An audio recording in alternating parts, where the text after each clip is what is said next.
ஜெபம் பண்ண கிடவும்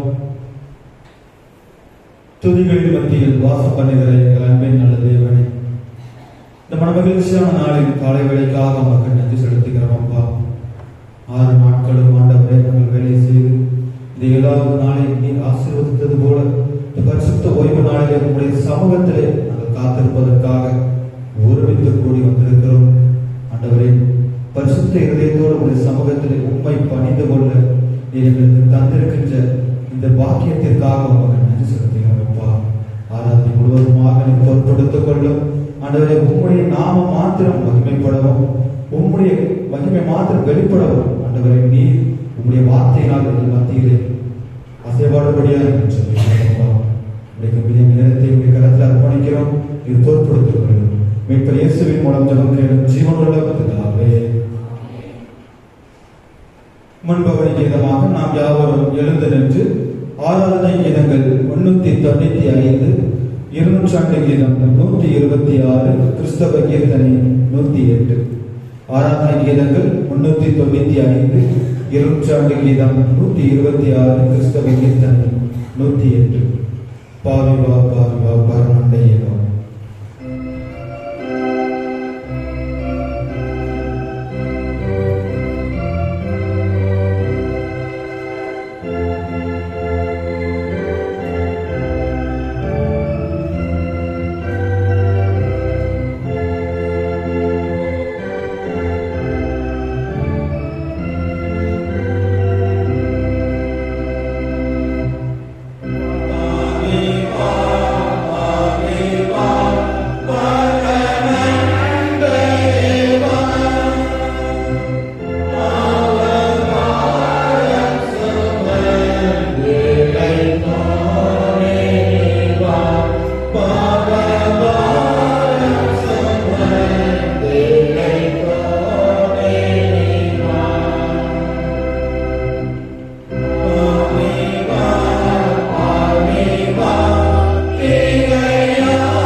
துன்மார்க்கன் தான் செய்த துன்மார்க்கத்தை விட்டு விலகி நியாயத்தையும் நீதியையும் செய்வானையாக அவன் தன் ஆத்மாவை பிழைக்கப்படுவான். என் மீறுதல்களை நான் அறிந்திருக்கிறேன், என் பாவம் எப்பொழுதும் எனக்கு முன்பாக நிற்கிறது. என் பாவங்களை பாராதபடிக்கு நீர் ஒரு முகத்தை மறைத்து என் அக்கிரமங்களை எல்லாம் நீக்கிடும். தேவனுக்கு ஏற்கும் பலிகளை நொறுமுண்டாகிதான் தேவனை நொறுங்குண்டதும் தருகுண்டதுமான இருதயத்தை நீர் புறக்கணியும். உங்கள் வஸ்திரங்களை அல்ல, உங்கள் இருதயங்களை கழித்து உங்கள் தேவனாகிய கர்த்தரிடத்தில் திரும்புங்கள். அவர் இரக்கமும் மன உருக்கமும் நீடிய சாந்தமும் மிகுந்த கிருபையும் உள்ளவர். அவர் தீங்குக்கு மனஸ்தாபப்படுகிறவருமாய் இருக்கிறார். நம்முடைய தேவனாகிய ஆண்டவருக்கு விரோதமாக நாம் கலகம் பண்ணி அவர் நமக்கு முன்பாக வைத்த நியாயப்பிரமாணங்களுக்கு நடக்கத்தக்கதாக நாம் அவருடைய சத்தத்திற்கு செவி கொடாமல் போனோம். ஆனாலும் நம்முடைய தேவனாகிய கர்த்தரிடத்தில் இரக்கங்களும் மன்னிப்புகளும் உண்டு. கர்த்தாவை என்னை தண்டியும், ஆனாலும் நான் அவமாய் போகாதபடிக்கு உம்முடைய கோபத்தினாலே அல்ல கட்டாய் தண்டியும். மனம் திரும்புங்கள், பரலோக ராஜ்யம் சமீபித்திருக்கிறது. நான் எழுந்து என் தகப்பனிடத்திற்கு போய், தகப்பனே, வரத்துக்கு விரோதமாகவும் உமக்கு முன்பாகவும் பாவம் செய்தேன். இனிமேல் உம்முடைய குமாரன் என்று சொல்லப்படுவதற்கு நான் பாத்திரன் அல்ல என்பேன். கர்த்தாவே, ஜீவனுள்ள ஒருவனும் உமக்கு முன்பாக நீதிமான் அல்லாததினாலே அடியை நியாயத்திற்கு பிரவேசியாதையோ. நமக்கு பாவமில்லை என்போமானால் நம்மை நாமே வஞ்சிக்கிறவர்களாய் இருப்போம். சத்தியம் நமக்குள் இராது. நம்முடைய பாவங்களை நாம் அறிக்கையிட்டால் பாவங்களை நமக்கு மன்னித்து எல்லா அநியாயத்தையும் நீக்கி நம்மை சுத்திகரிப்பதற்கு கர்த்தர் உண்மையும் நீதியும் உள்ளவராய் இருக்கிறார். பிரியமான சகோதரரே, நம்முடைய பரமபிதாவாகிய சர்வ வல்லமையுள்ள தேவனுடைய அளவில்லாத தயவினாலும் இரக்கத்தினாலும் பாவ மன்னிப்பை பெறுவதற்காக நாம் செய்த பலவிதமான பாவங்களையும் அக்கிரமங்களையும் அவர் சந்நிதியில் மாயமாய் மறைத்துக் கொள்ளாமல் பணிவும் தாழ்மையும் துக்கமும் கீழ்ப்படுதலும் வேத வசனம் பற்பல வாக்கியங்களில் நம்மை ஏவுகிறது. நாம் எக்காலத்திலும் தேவனுக்கு முன்பாக நம்முடைய பாவங்களை மனத்தால் வேண்டுவதும் அன்றி அவருடைய திருக்கரங்களினாலே நாம் பெற்றுக்கொண்ட மேலான புகழ்களுக்காக சோசனம் செலுத்தவும் மிகவும் சிறந்த அவருடைய புகழை பிரஸ்தாபம் பண்ணவும் அவருடைய மகா பரிசுத்த வசனத்தை கேட்கவும் நம்முடைய சரீரத்துக்கும் ஆத்மாவுக்கும் தேவைகளுக்காக வேண்டிக் கொள்ளவும் நாம் கூடி வந்திருக்கிற தருணத்தில் பாவங்களை அறிக்கையிடுவது நமது விசேஷித்த கடமையாக இருக்கிறது.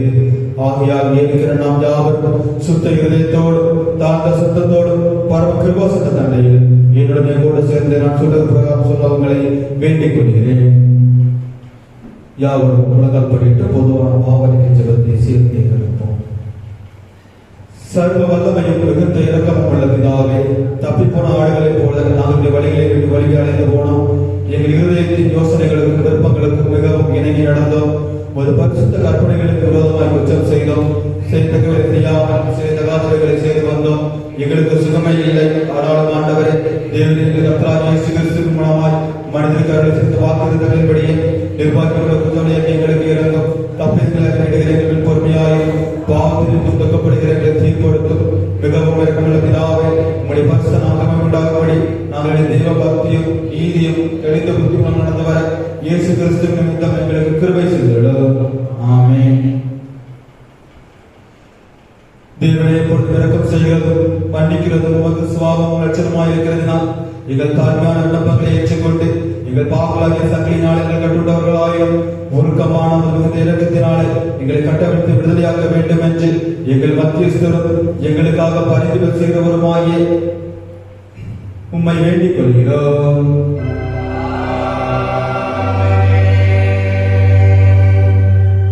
பரமண்டலங்களில் இருக்கிற எங்கள் பிதாவே, நாமம் பரிசுத்தப்படுவதாக, உம்முடைய ராஜ்யம் வருவதாக, உம்முடைய சித்தம் மனதிலே செய்யப்படுகிறது போல பூமியில் செய்யப்படுவதாக. அஞ்சுள்ள அப்பத்தை எங்களுக்கு இடுகாரும், எங்களுக்கு விரோதமாக யுத்தம் செய்கின்றவர்களுக்கு நாங்கள் மன்னிக்கிறது போல எங்கள் குற்றங்களை எங்களுக்கு மன்னியும். எங்களை சோதனைகள் பேசிய பண்ணாமல் தீமை நிலை ரட்சித்துக் கொள்ளும். ராஜ்யம் மனமை மகிமையும் எனக்கு முடியவில்லை.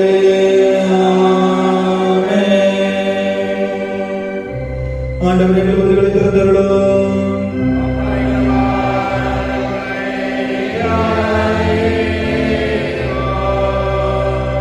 தேவனே ரட்சிக்க விரைவாய் வாரும்.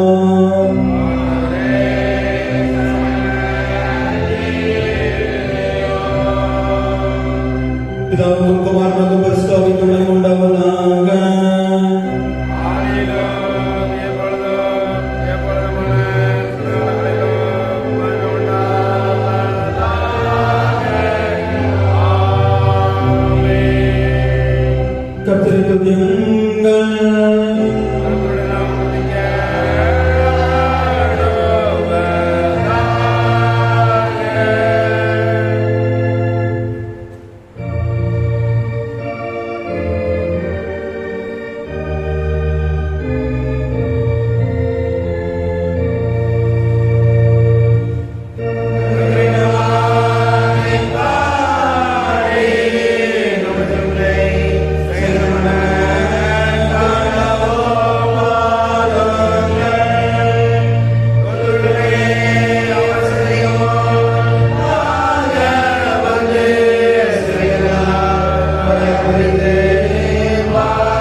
சங்கீதம் 41. சங்கீதம் 41. சிறுமைப்பட்டவன் மேல் சிந்தையுள்ளவன் பாக்கியவான், தீங்கு நாளில் கர்த்தர் அவனை விடுவிப்பார்.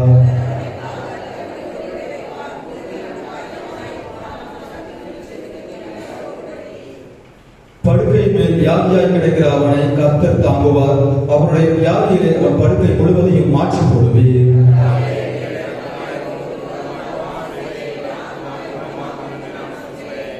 அவன் எப்பொழுது சாவான், அவன் பேர் எப்பொழுது அழியும் என்று என் சத்துருக்கள் எனக்கு விரோதமாய் சொல்லுகிறார்கள்.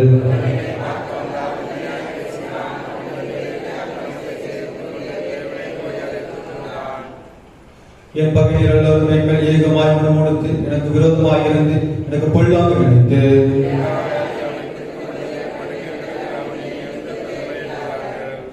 என் பிராண சிநேகிதனும் நான் நம்பினவனும் என் அப்பம் புசித்தவனும் ஆகிய மனுஷனும் என் தன் குதிகாலை தூக்கினான்.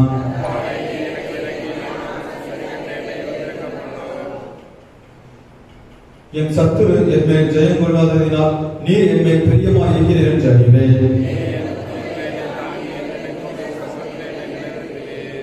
யாவரும் சேர்த்து வாசிப்போம். இஸ்ரவேலின் தேவனாகிய கர்த்தர் அநாதியாய் இன்றைக்கும் உள்ள சதா காலங்களிலும் சோஸ்தரிக்கப்படப்பெறுகிறார். ஆமென், ஆமென்.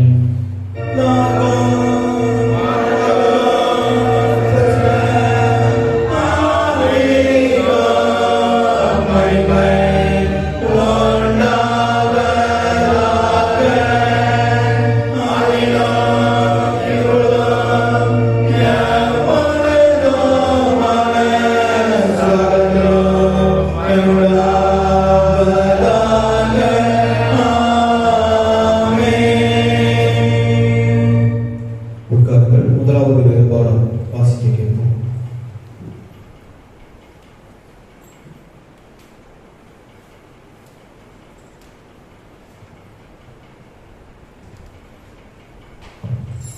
வாசிக்கும்படியாக தெரிந்து கொள்ளப்பட்ட முதலாவது வேறுபாடம் 2 சாமுவேல் 9ஆம் அதிகாரம் 1ஆம் வசனம் முதல் 13ஆம் வசனம் வரை. 2 சாமுவேல் 1ஆம் அதிகாரம் 9ஆம் அதிகாரம் 1ஆம் வசனம் முதல். யோனத்தான் நிமித்தம் என்னால் தயவுபடத்தக்கவன் எவனாவது சவுலின் வீட்டாரில் இன்னும் மீதியா இருக்கிறவன் உண்டா என்று தாவீது கேட்டான். அப்பொழுது சவுலின் வீட்டு வேலைக்காரனாகிய சீபா என்னும் பேருள்ளவனை தாவீதினிடத்தில் அழைத்து வந்தார்கள். ராஜா அவனை பார்த்து, நீதானா சீபா என்று கேட்டான். அவன் அடியேன் தான் என்றான். அப்பொழுது ராஜா, தேவன் நிமித்தம் நான் சவுலின் குடும்பத்தாருக்கு தயை செய்யும்படி அவன் வீட்டாரில் யாதொருவன் இன்னும் மீதியா இருக்கிறானா என்று கேட்டதற்கு சீபா ராஜாவை பார்த்து, இன்னும் யோனத்தானுக்கு 2 கால்களும் முடமான ஒரு குமாரன் இருக்கிறான் என்றான். அவன் எங்கே என்று ராஜா கேட்டதற்கு சீபா ராஜாவை பார்த்து, இதோ அவன் லோதபாகிலே அம்மியேலின் குமாரனாகிய மாக்கியின் வீட்டில் இருக்கிறான் என்றான். அப்பொழுது தாவீது ராஜா அவனை லோதபாகில் இருக்கிற அம்மியேலின் குமாரனாகிய மாக்கியின் வீட்டிலிருந்து அழைப்பித்தான். சவுலின் குமாரனாகிய யோனத்தானின் மகன் மேவிபோசேத் தாவீதினிடத்தில் வந்தபோது முகங்குப்புற விழுந்து வணங்கினான். அப்பொழுது தாவீது, மேவிபோசேத்தே என்றான். அவன், இதோ அடியேன் என்றான். தாவீது அவனை பார்த்து, நீ பயப்படாதே, உன் தகப்பனாகிய யோனத்தான் நிமித்தம் நான் நிச்சயமாய் உனக்கு தயவு செய்து உன் தகப்பனாகிய சவுலின் நிலங்களை எல்லாம் உனக்கு திரும்ப கொடுப்பேன். நீ என் பந்தியில் நித்தம் அப்பம் புசிப்பாய் என்றான். அப்பொழுது அவன் வணங்கி, செத்த நாயை போயிருக்கிற என்னை நீர் நோக்கி பார்க்கிறதற்கு உமது அடியான் எம்மாத்திரம் என்றான். ராஜா சவுலின் வேலைக்காரனாகிய சீபாவை அழைப்பித்து அவனை நோக்கி, சவுலுக்கும் அவர் வீட்டார் எல்லாருக்கும் இருந்த யாவையும் உன் எஜமானுடைய குமாரனுக்கு கொடுத்தேன். ஆகையால் நீ உன் குமாரரையும் உன் வேலைக்காரரையும் கூட்டிக் கொண்டு உன் எஜமானுடைய குமாரன் புசிக்க அப்பம் உண்டாயிருக்கும்படி அந்த நிலத்தை பயிரிட்டு அதன் பலனை சேர்ப்பாயாக. உன் எஜமானுடைய குமாரன் மேவிபோசேத் நித்தம் என் பந்தியிலே அப்பம் புசிப்பான் என்றான். சீபாவுக்கு 15 குமாரரும் 20 வேலைக்காரரும் இருந்தார்கள். சீபா ராஜாவை நோக்கி, ராஜாவாகிய என் ஆண்டவன் தமது அடியானுக்கு கட்டளையிட்டபடி எல்லாம் உமது அடியானாகிய நான் செய்வேன் என்றான். ராஜகுமாரரில் ஒருவனைப் போல மேவிபோசேத் என் பந்தியில் அசனம் பண்ணுவான் என்று ராஜா சொன்னான். மேவிபோசேத்திற்கு மீகா என்னும் பேருள்ள சிறுவனாகிய ஒரு குமாரன் இருந்தான். சீபாவின் வீட்டிலே குடியிருந்த யாவரும் மேவிபோசேத்திற்கு வேலைக்காரராக இருந்தார்கள். மேவிபோசேத் ராஜாவின் பந்தியில் நித்தம் அசனம் பண்ணுகிறவனாய் இருந்தபடியினால் எருசலேமிலே குடியிருந்தான். அவனுக்கு 2 காலம் குணமாயிருந்தது. வாசிக்கும்படியாக தெரிந்து கொள்ளப்பட்ட முதலாவது வேறுபாடம் வாசித்தாயிற்று.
இரண்டாவது வேதபாடம் வாசிக்கிறோம்.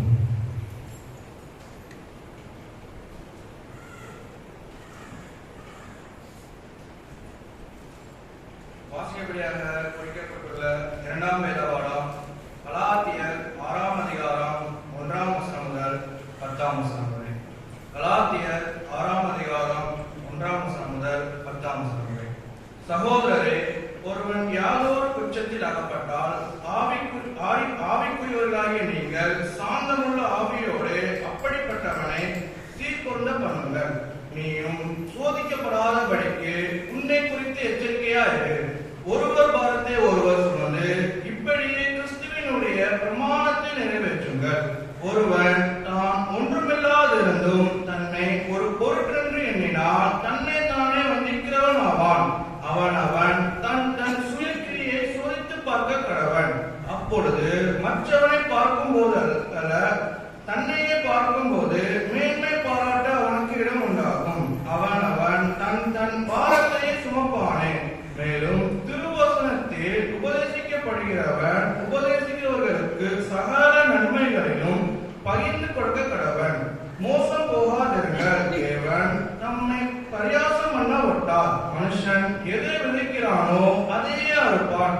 தன் மாம்சத்திற்கென்று விதைக்கிறவன் மாம்சத்தினால் அழிவை அறுப்பான். ஆவிக்கென்று விதைக்கிறவன் ஆவியினாலே நித்திய ஜீவனை அறுப்பான். நன்மை செய்கிறது சோர்ந்து போகாமல் இருப்போமாக. நாம் தளர்ந்து போகாதிருந்தால் ஏற்ற காலத்தில் அறுப்போம். ஆகையால் நமக்கு கிடைக்கும் சமயத்திற்கு தக்கதாக யாவருக்கும் விசேஷமாக விசுவாச குடும்பத்தார்களுக்கும் நன்மை செய்ய கடவோம். வாசிக்கப்படியாக குறிக்கப்பட்டுள்ள இரண்டாம் வேதபாடம் வாசித்தல்.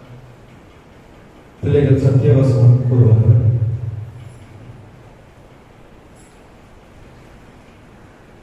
ஒருவர் பாரத்தை ஒருவர் சுமந்து இப்படியே கிறிஸ்துவினுடைய பிரமாணத்தை நிறைவேற்றுவர். கலாத்தியர் 6ஆம் அதிகாரம் 2ஆம் வசனம். ஒருவர் பாரத்தை ஒருவர் சுமந்து இப்படியே கிறிஸ்துவினுடைய பிரமாணத்தை நிறைவேற்றுவர். கலாத்தியர் 6:2. ஒருவர் பாரத்தை ஒருவர் சுமந்து இப்படியே கிறிஸ்துவினுடைய பிரமாணத்தை நிறைவேற்றுவர். கலாத்தியர் 6ஆம் அதிகாரம் 2ஆம் வசனம். பிறரின் பாரத்தில் பங்கு கொள்ள அழைப்பு. ஒருவர் பாரத்தை ஒருவர் சுமந்து இப்படியே கிறிஸ்துவினுடைய பிரமாணத்தை நிறைவேற்றுங்கள். கலாத்தியர் 6ஆம் அதிகாரம் 2ஆம் வசனம். ஒருவர் பாரத்தை ஒருவர் சுமந்து இப்படியே கிறிஸ்துவுடைய பிரமாணத்தை நிறைவேற்றுங்கள். கலாத்தியர் 6ஆம் அதிகாரம் 2ஆம் வசனம். ஒருவர் பாவத்தை ஒருவர் சுமந்து இப்படியே கிறிஸ்துவுடைய பிரமாணத்தை நிறைவேற்றுங்கள். கலாத்தியர் 6:4. ஒருவருடைய பாவத்தை ஒருவர் சுமந்து இப்படியே கிறிஸ்துவுடைய பிரமாணத்தை நிறைவேற்றுங்கள். கலாத்தியர் 6:2.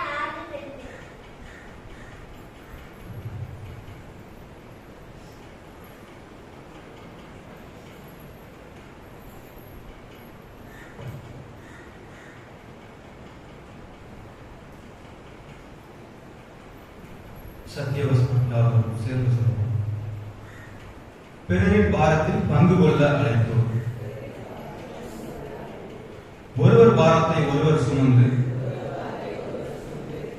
இப்படியே கிறிஸ்துவினுடைய பிரமாணத்தை நிறைவேற்றுங்கள். கலாத்தியர் 6ஆம் அதிகாரம் 2ஆம் வசனம். நமது சபைக்கும் சத்தியவசம் சொன்ன ஒவ்வொரு பிள்ளைகளுக்கும் வாழ்த்துக்களை கூறிக்கொள்கிறேன். நமது சபையில் இவர்கள் மட்டுமல்ல, இன்னும் அநேக சிறு பிள்ளைகள் இருக்கின்றார்கள். ஆனால் யாரும் என்ன செய்வதில்லை, சத்தியவசம் சொல்வதற்கு முன் வருவதில்லை. பெற்றோர்கள் தான் ஊக்குவிக்க வேண்டும். பலமுறை சொல்லியிருச்சேன், வீடியோ ரெக்கார்ட் ஆகிட்டு இருக்கு. ஒவ்வொருவரையும் அதை சொன்னோம்னா நினைச்சிட்டு நமக்கு வீடியோவில் பார்த்துட்டே இருப்பாங்க. பெற்றோர்கள் தான் என்ன செய்யணும், பிள்ளைகளை சத்தியவசமா சொல்வதற்கு என்ன செய்ய வேண்டும், ஊக்குவிக்க வேண்டும். நீங்க ஆமான்னு சொல்லி என்ன செய்வீங்க, தலையாடுறீங்க. கோயில் விட்டு வெளியே போனோம்னா என்ன ஆயிருது, மறந்துடுது.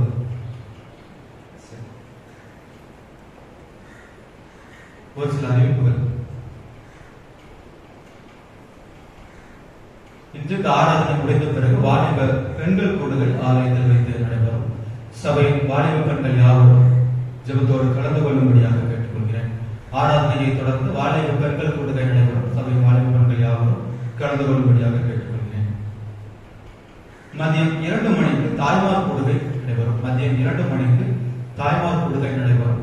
சபை தாய்மார்கள் யாவரும் ஜெபத்தோடு கலந்து கொள்ளும்படியாக கேட்டுக்கொள்கிறேன்.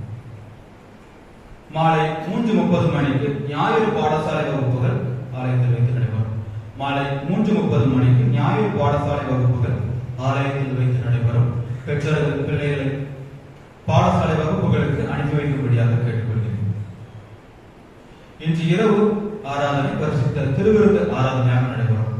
இன்று இரவு ஆராதனை பரிசுத்த திருவிருந்து ஆராதனையாக நடைபெறும். சமூக யாவரும் ஜெபத்தோடு கலந்து கொள்ளும்படியாக கேட்டுக்கொள்கிறேன். இன்று பரிசுத்த திருவிருந்து ஆராதனை நடைபெற இருப்பதால் இன்று நடைபெற இருக்கின்ற கரண்ட் ஜெப கூட்டமானது வருகின்ற ஞாயிற்றுக்கிழமை இரவு ஆராதனையை தொடர்ந்து நமது பழைய ஆலயத்தில் வைத்து நடைபெறும் என்பதை தெரிவித்துக் கொள்கிறேன். கரண்ட் ஜெப கூட்டமானது வருகின்ற ஞாயிற்றுக்கிழமை இரவு ஆராதனையை தொடர்ந்து நமது பழைய ஆலயத்தில் வைத்து நடைபெறும். தமிழ் யாவரும் ஜெபத்தோடு கலந்து கொண்டு தங்கள் கை வியாசங்களை ஆலயத்தை ஓடிக்காக கொடுத்து உதவும்படி கேட்டுக்கொள்கிறேன். வருகின்ற புதன்கிழமை இரவு 7 மணிக்கு பரிசுத்த திருவிருந்து ஆராதனை நடைபெறும். வருகின்ற புதன்கிழமை இரவு 7 மணிக்கு பரிசுத்த திருவிருந்து ஆராதனை நடைபெறும். சபை மக்கள் யாவரும் ஜெபத்தோடு கலந்து கொள்ளும்படியாக கேட்டுக்கொள்கிறேன். வெள்ளிக்கிழமை பகல் 12 மணி மற்றும் இரவு 7 மணிக்கு லெந்துகால சிறப்பு ஆராதனை நடைபெறும். வருகின்ற வெள்ளிக்கிழமை பகல் 12 மணி மற்றும் இரவு 7 மணிக்கு லெந்துகால சிறப்பு ஆராதனை நடைபெறும். சபை மக்கள் யாவரும் ஜெபத்தோடு கலந்து கொள்ளும்படியாக கேட்டுக்கொள்கிறேன். வருகின்ற ஞாயிற்றுக்கிழமை பரிசுத்த திருவிருந்து ஆராதனையாக நடைபெறும். வருகின்ற ஞாயிற்றுக்கிழமை பரிசுத்த திருவிருந்து ஆராதனையாக நடைபெறும். அன்று பெண்கள் ஞாயிறாக ஆசரிக்கப்படும். வருகின்ற ஞாயிறு பெண்கள் ஞாயிறாக ஆசரிக்கப்படும். திருமணமான பெண்கள் யாவரும் தவறாது கலந்து கொள்ளும்படியாக கேட்டுக்கொள்கிறோம்.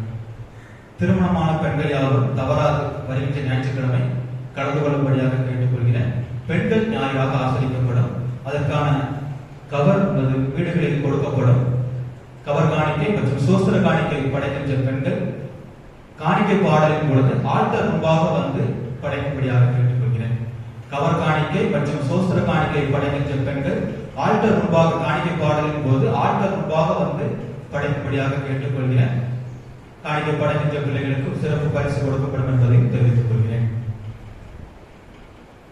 வருகின்ற ஞாயிறு பெண்கள் ஞாயிறாக ஆசரிக்க இருப்பதால் நமது சபையின் பெண்கள் யாவரும் 2 சிறப்பு பாடல்கள் ஆயத்தம் செய்திருக்கின்றார்கள். யாவரும் பயிற்சியில் பங்கு பெறும்படியாக கேட்டுக்கொள்கிறேன். இன்று மதியம் 2 மணிக்கு தாய்மார் கூடுகையில் பாடல் பயிற்சி செய்யப்படும். சபையில் திருமணமான பெண்கள் யாவரும் கலந்து கொள்ளும்படியாக கேட்டுக்கொள்கிறேன். இன்று மதியம் நடைபெற இருக்கின்ற தாய்மார் கூடுகையில பெண்கள் யாவரும் கலந்து கொள்ளும்படியாக கேட்டுக்கொள்கிறேன்.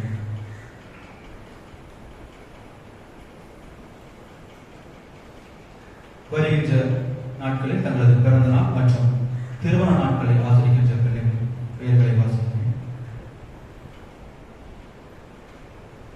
வருகின்ற நாட்களில் பிறந்த நாள் ஆசரிப்பவர்கள் 4ஆம் தேதி G Gnanaselvi wife of I Gnanadurai செல்வசி Bangalore, J Jacqueline Pushpa daughter of K John Kennedy Erode, C E Janet Praisy daughter of Gabriel Gnanaselvam Hosur. 5ஆம் தேதி V Angel daughter of S Vijipal Kovai. 6ஆம் தேதி S Jebamalar wife of D Samuel Bangalore. D Ponkutti wife of S Dhanapal Chennai.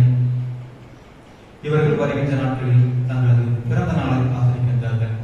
வருகின்ற நாட்களில் பிறந்த நாள் ஆசரிக்கின்ற பிள்ளைகளுக்கு சபையின் சார்பாக வாழ்த்துக்களை தெரிவித்துக் கொள்கிறோம்.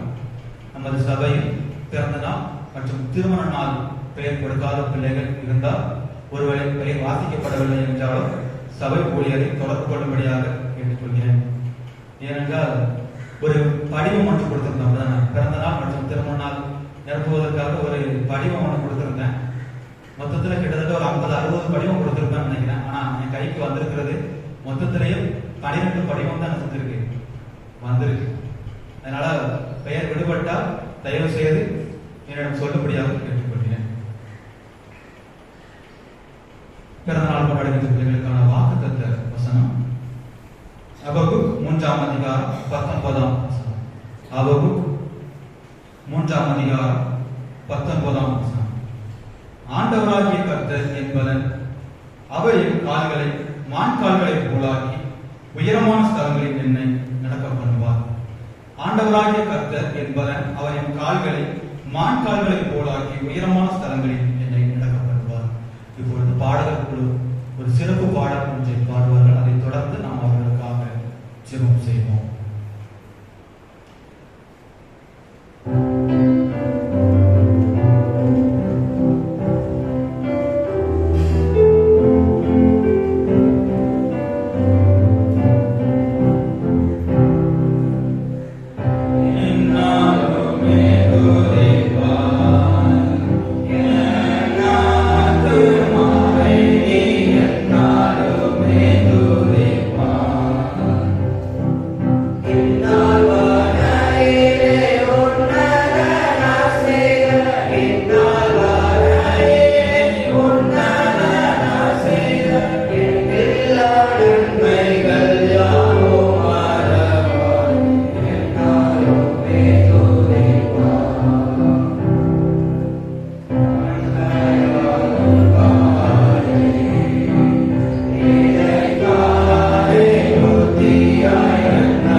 எங்கள் அன்பின் நல்ல ஆண்டவரே, மகிமையான வேலைக்காக உங்களுக்கு நன்றி செலுத்துகிறோம் அப்பா. இந்த நாளில் ஆண்டவரை வருகின்ற நாட்களிலே தங்களது பிறந்த நாட்களை ஆசரிக்கின்ற பிள்ளைகளுக்காக உங்கள் சமூகத்தில் ஜெபிக்கிறோம். கடந்த வருடம் முழுவதும் உங்களுடைய பிள்ளைகளை கண்ணின் மணியைப் போல பாதுகாத்து வழிநடத்தி ஆண்டவரை மீண்டுமாக ஒரு புதிய வருடத்திற்குள்ளாக நீர் அழைத்து வந்திருக்கிறீர். அதற்காக நன்றி செலுத்துகிறோம். இம்மட்டும் பாதுகாத்த தேவன் இந்த புதிய வருடத்திலும் உங்களுடைய கிருபையினால் உங்களுடைய பிள்ளைகளை திருப்தியாக்கி ஆண்டவருடைய வாக்குத்தத்தங்களை சுதந்திரித்துக் கொள்வதற்கு பாத்திரவான்களாக தகுதிப்படுத்தி வழிநடத்தபடியாக ஜெபிக்கிறோம் அப்பா.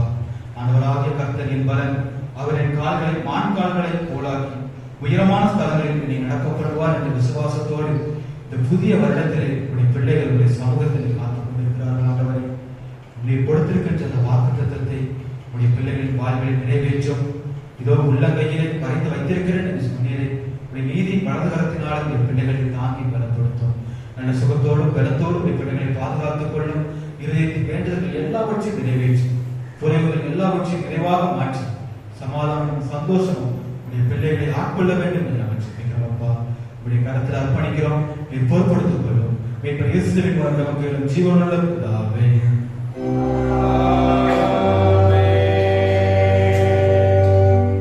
வருகின்ற ஞாயிற்றுக்கிழமை பெண்கள் ஞாயிறன்று சபையின் பெண்கள் யாவரும் உற்சாகமாய் பொருள் காணிக்கை படைக்கும்படியாக கேட்டுக்கொள்கிறேன். வருகின்ற ஞாயிற்றுக்கிழமை பெண்கள் யாவரும் பெண்கள் குடும்பத்தினர் யாவரும் உற்சாகமாய் பொருள் காணிக்கை படைத்து கர்த்தருடைய ஆசீர்வாதத்தை பெற்றுக் கொள்ளும்படியாக கேட்டுக்கொள்கிறேன். யாவரும் எழுந்து 100ஆம் சங்கீதத்தை பாடலாக பாடுவோம்.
ஆண்டவரே, நீர் இரக்கமும் மன உருக்கமும் பாவங்களை மன்னிக்கிறதற்கு தயவு பெறுத்தவருமான் இருப்பதற்காக உங்களை நன்றி செலுத்துகிறோம். சிலுவையின் அகோர வேதனையிலும் உம்மை துன்பப்படுத்தினவருக்கு மன்னிப்பீந்து பிதாவிடம் அவர்களுக்காக பரிந்து பேசி பெருநின் பாரத்தில் பங்கு கொண்டீரே உம்மை துதிக்கிறோம். நாங்கள் உம்மை போல ஒருவர் பாரத்தை ஒருவர் சுமந்து கிறிஸ்துவின் பிரமாணத்தை நிறைவேற்ற கிருபைத்தாரும். பிதாவாகிய தேவனோடும் பரிசுத்த ஆவியோடும் என்றென்றும் ஒரே தேவனாக ஜீவித்து அரசாளுகிற உம்மை வேண்டிக் கொள்கிறோம்.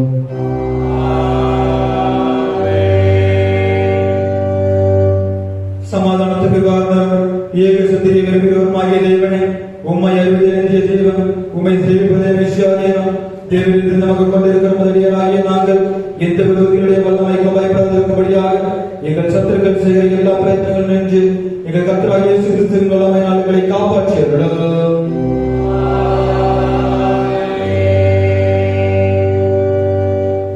சர்வ வல்லமையில் நிறுத்திய தேவன், இந்நாள் வரையும் உங்களை சுகமாய் நடத்தி வந்த பரம்பிதாவாகிய கர்த்தாவே, இந்நாளிலும் உமது மிகுந்த வல்லமை எங்களை காப்பாற்றி நாங்கள் யாதொரு பாவத்துக்கு உட்படாமலும் எவ்விதமான மோசத்திலும் அகப்படாமலும் ஒரு பார்வைக்கு நீதியாக இருக்கிறதை எப்பொழுதும் செய்கிறதற்கு நாங்கள் செய்கிற எல்லாவற்றையும் உம்முடைய ஆகிய நாளை நடத்திட வேண்டும் என்று எங்கள் கர்த்தராகிய இயேசு கிறிஸ்து மூலமாய் வேண்டிக் கொள்கிறோம்.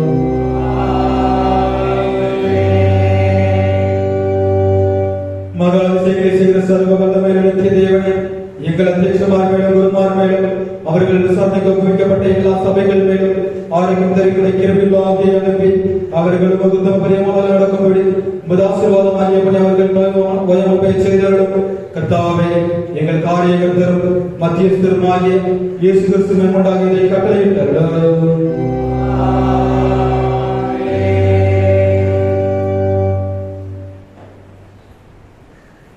அருளுரைக்கு ஆயத்தமாக நாம் யாவரும் எழுந்து நின்று ஆராதனை கீதங்கள் 727, 200 கீதம் 516, பாமாலை 331. ஆராதனை கீதங்கள் 727, 200 கீதம் 516, பாமாலை 331. இம்மானுவேல் இரத்தத்தால் நிறைந்த ஒன்று.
மகிமையான வேலைக்காக உங்களுக்கு நன்றி செலுத்துகிறோம் அப்பா.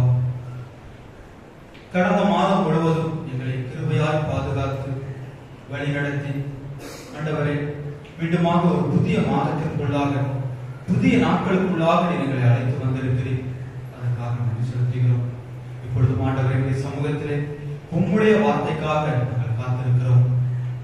காத்திருக்கிறவர்கள் கழுகுகளைப் போல சட்டைகளுக்கு எழும்புவார்கள் வசனத்தின்படி உம்முடைய வார்த்தையினால் நாங்கள் பலம் கொண்டு ஜீவிக்கவும் உம்முடைய வார்த்தை எங்கள் வாழ்வில் காணப்படுகின்ற எல்லா இக்கட்டுகளிலிருந்து எங்களை விடுவிக்கவும் கிருபை செய்ய வேண்டும் என்று நாங்கள் ஜெபிக்கிறோம் அப்பா. புதிய மாதம் ஆசீர்வாதமான மாதமாக இருக்க கிருபை செய்யும். இப்பொழுதும் ஆண்டவரே உம்முடைய வார்த்தையினால் எங்கள் மத்தியில் வெளிப்படும்படியா நாங்கள் ஜெபிக்கிறோம் அப்பா. நாங்கள் அல்ல, நீர் எங்கள் மத்தியில் பிரசன்னராகிறோம். எங்களை உடைய கரத்திலே தாழ்த்தி அர்ப்பணிக்கின்றோம். துதி கன மகிமை எல்லாவற்றையும் உமக்கே செலுத்துகிறோம். வேட்பர் இயேசுவின் மூலம் ஜெபம் ஜீவனுள்ள பிதாவே. உட்காருங்கள். அல்லேலூயா. ஆண்டவர் கடந்த மாதம் முழுவதும் நம்மை கிருபையாய் பாதுகாத்து ஒரு புதிய மாதத்திற்குள்ளாக செய்திருக்கிறார், அழைத்திருக்கின்றார். ஒரு புதிய ஆசீர்வாதத்தை தந்திருக்கின்றார். நாம் சிந்தித்து பார்த்தோம், அநேக போன மாதத்திலே போன வருடத்திலே நம்மோடு இருந்த அநேகர் இன்று நம்மோடு கூட இல்லை என்று நம்முடைய இருதயம் என்ன செய்யும்? கவலைப்படும். ஆனாலும் ஆண்டவர் நமக்கு ஒரு நல்ல சுகத்தையும் வெள்ளத்தையும் கொடுத்து ஒரு புதிய மாதத்தை காண்பதற்கு ஆண்டவர் நமக்கு கிருபை செய்திருக்கிறார். அதை நினைத்து நாம் அனுதினமும் அவருக்கு நன்றி செலுத்துவதற்கு கடமைப்பட்டிருக்கின்றோம். இம்மட்டும் அவர் நமக்கு கொடுத்திருக்கின்ற அந்த ஜீவனுக்காக, இந்த சுகத்திற்காக நம் அனுதின வாழ்களில் நாம் வேதம் வாசிக்கின்ற பொழுதும் அவரோடு கூட ஜெபத்தில் நிலைத்திருக்கின்ற பொழுதும் நன்றி செலுத்தி நம்மையும் நம்முடைய நாட்களையும் அவருடைய கரத்தில் அர்ப்பணிக்கின்ற பொழுது அவர் என்ன செய்வார்? நம்மை வழி நடத்துவதற்கு பொன்னையும் நீதியும் உள்ளவராக இருக்கின்றார்.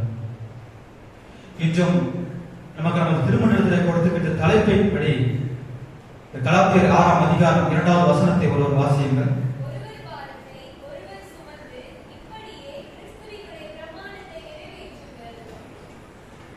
ஒருவர் பாரத்தை ஒருவர் சுமந்து கிறிஸ்துவினுடைய பிரமாணத்தை நாம் நிறைவேற்றுவதற்காக இன்றைக்கு அழைக்கப்பட்டிருக்கின்றோம். தலைப்பை குறித்து நாம் பார்த்தோம்னா பிறரின் பாரத்தில் பங்கு கொள்ள அழைப்பு. பிறருடைய பாரத்தில் நாம் என்ன செய்ய வேண்டும்? பங்கு கொள்ளுகின்ற பிள்ளைகளாய் இருக்க வேண்டும். இந்த உலகத்திலே படைக்கப்பட்டிருக்கின்ற நாம் யாவரும் ஒருவருக்கு ஒருவர் துணையாக இருக்கவே என்ன செய்யப்பட்டிருக்கிறோம்? அழைக்கப்பட்டிருக்கிறோம். ஒருவருக்கு ஒருவர் துணையாக இருந்து இக்கட்டிலும் இன்னல்களிலும் கவலையும் ஆறுதலாக என்ன செய்ய வேண்டும்? இருக்க வேண்டும். இக்கட்டில் துணையாக இருக்க வேண்டும். ஒருவருக்கு ஒருவர் துணையாக நின்று இந்த உலகத்திலே வாழ்வதற்கு ஆண்டவர் நம்மை அழைத்திருக்கின்றார். நாம் ஒவ்வொருவரும் அன்போடு அவருடைய பிரமாணத்தை நிறைவேற்ற வேண்டும் என்பது அவருடைய விருப்பம். அந்த விருப்பத்தை நிறைவேற்றுவதற்கு என்ன செய்திருக்கின்றார்? அந்த உலகத்திலே நம்மை வாழ்வதற்கு ஒரு பாக்கியத்தை என்ன செய்திருக்கின்றார்? கொடுத்திருக்கின்றார். நம்மை எதற்காக இந்த உலகத்திலே வாழ அழைத்திருக்கின்றார்? அவருடைய பிரமாணத்தை நிறைவேற்றுவதற்காக. அவருடைய பிரமாணம் என்ன? ஒருவர் பாரத்தை ஒருவர் சுமக்க வேண்டும், ஒருவருக்கு ஒருவர் உதவியாக என்ன செய்ய வேண்டும்? இருக்க வேண்டும். இப்படியாக என்னுடைய விருப்பத்தை நீங்க என்ன செய்யுங்க? நிறைவேற்றுங்கள். இதற்காக தான் நான் உங்களை அழைத்து வந்தேன் என்ன செய்கிறார்? நம் மத்தியிலே வெளிப்பட்டிருக்கின்றார். நாம் சற்று சிந்தித்து பார்த்தோம்னா, ஒரு ஆசிரியர் ஒரு பள்ளிக்கூடத்திலே மாணவர்களுக்கு ஒரு கதை சொல்லுகின்றார். அதாவது ஒரு ஜாடி என்ன செய்ய, ஒரு ஜாடியை எடுத்து என்ன செய்யறாரு? டேபிள்ல வச்சிருக்காரு. வச்சுட்டு நல்ல அகலமான கற்களை கொண்டு என்ன செய்கிறார்? அந்த ஜாடியை நிரப்புகிறார். சரியா? அதாவது ஒரு ஜாடி வச்சு அந்த ஜாடியில என்ன செய்யறாரு? நல்ல அகலமான கற்களை போட்டு அந்த ஜாடியை என்ன செஞ்சாச்சு? நிரப்பியாச்சு. இதுக்கப்புறம் அதுல ஏதாவது போட முடியுமா? போட முடியாது. அதுக்கப்புறம் சிறு சிறு கற்களை என்ன செய்கிறார்? எடுக்கின்றார். சின்ன சின்ன கல்லை எடுத்து அந்த பெரிய கற்கள் இருந்த அந்த ஜாடி என்ன செய்யறாரு? போடுறாரு. அது அந்த பெரிய கற்கள் இடையில இருக்கிற அந்த கேப்ல எல்லாம் போய் என்ன செய்யுது? நிரம்புது. இதுக்கப்புறம் ஏதாவது போட முடியுமா? போட முடியாதா? போட முடியுமா? முடியாதா? சரி, திரும்ப அவர் என்ன செய்யறாரு? மணல் அள்ளி என்ன செய்யறாரு? அது மேல போடுறாரு. அப்ப மணல் என்ன செய்யுது? எல்லாத்தையும் நிரப்பி என்ன செய்யுது? மேல வந்து முடிவு. அப்படிதானே? அப்போ ஜாடியை வச்சு இந்த 3 காரியத்தையும் போட்டு என்ன செய்கிறார், ஒரு கருத்து அந்த இடத்துல என்ன செய்யறது சொல்றார். அதாவது நாம் எந்த பாரத்தை சுமக்க வேண்டும், எதை தள்ளி வைக்க வேண்டும் என்பதை என்ன செய்கின்றார், அந்த இடத்திலே வெளிப்படுத்துகின்றார். இந்த அகலமான கற்களை குறித்து அவர் வெளிப்படுத்துகின்றார். நமக்கு தேவையான பாரம், அதாவது அதில் போட்டிருக்கிற பாரம் என்ன பாரம், தேவையான பாரம். ஆண்டவர் நமக்கு ஒரு குடும்பத்தை கொடுத்திருக்கின்றார். அந்த குடும்பத்தின் பாரத்தை யாரும் சுமக்க வேண்டும், ஆண்டவர் நமக்கு துணை நிற்பார். ஆனால் யார்தான் சுமக்க வேண்டும், நாம் தான் குடும்பத்தின் பிள்ளைகள் தான் என்ன செய்ய வேண்டும், சுமக்க வேண்டும். ஆனால் அவர்களுக்கு கடவுள் நம்பிக்கை வேண்டும். இந்த இரண்டும் நம்ம சுமக்க வேண்டிய ஒரு பாரம். என்ன செய்கிறது, இதற்கு அந்த பெரிய அகலமான கல்லை போட்டதாக என்ன செய்கிறார் கூறுகின்றார். அடுத்தபடியாக என்ன கல் போட்டாரு, ஒரு சிறிய கூழாங்கற்களை என்ன செய்தார் எடுத்து போட்டார். அப்ப இந்த கல்கள் எதற்காக போட்டார் என்று பார்த்தோம்னா, நம்முடைய வாழ்வில் அத்தியாவசிய தேவைகளை நாம் சந்தித்துக் கொள்ள வேண்டும். குறைவுகள் நீங்கி ஒரு நிறைவான வாழ்க்கை நாம் வாழ வேண்டும் என்று என்ன செய்கிறார், அந்த கற்களை என்ன செய்தார் போட்டார். அடுத்தபடியாக கடைசியாக மணலை என்ன செய்தார் போட்டார். மணல் என்ன செஞ்சிச்சு, எல்லாத்தையும் மூடிட்டு விடுறாங்க. சின்ன சின்ன கேப் வழியா போய் அந்த பாறை எல்லாத்தையும் மூடி அந்த மணல் என்ன செஞ்சுட்டு நிறைந்து. இதை அவர் எப்படி கோருகின்றார், இது நம்முடைய வாழ்வில் தேவையில்லாத பாரம் என்று என்ன செய்கின்றார், வெளிப்படுத்துகின்றார். நாம் என்ன செய்கின்றோம், ஆண்டவர் இந்த உலகத்திலே நம்மை அழைத்தார். எதற்காக அழைத்தார், அவருடைய பிரமாணத்தை நிறைவேற்றுவதற்காக அழைத்தார். நமக்கு துணை நிற்பதற்கு ஒரு குடும்பத்தை கொடுத்தார். ஆனால் நாம் அந்த தேவையில்லாத மணலை போல உலக ஆடம்பரத்திற்குள்ளாக சிக்கிக் கொண்டு என்ன செய்கிறோம், தவித்துக் கொண்டிருக்கின்றோம். அந்த மணல் என்னது, உலக ஆடம்பரம். அந்த மணலை குறித்து அவர் சொல்லுகின்ற காரியம், உலக ஆடம்பரத்திற்குள்ளாக நம்ம என்ன செய்கிறோம், சென்று கொண்டிருக்கின்றோம். நம்ம முதலாவது என்ன செஞ்சிடறோம், அந்த மணலை போட்டு ஜாடி என்ன செஞ்சிடறோம், நிரப்பிடுறோம். அதுல பெரிய கல்லையும் போட முடியாது, சின்ன கல்லையும் போட முடியாது. அப்ப அந்த பெரிய கல்லும் நம்ம வாழ்க்கையில் என்ன செய்ய முடியாது, இருக்க முடியாது. சின்ன கல்லும் என்ன செய்ய முடியாது, இருக்க முடியாது.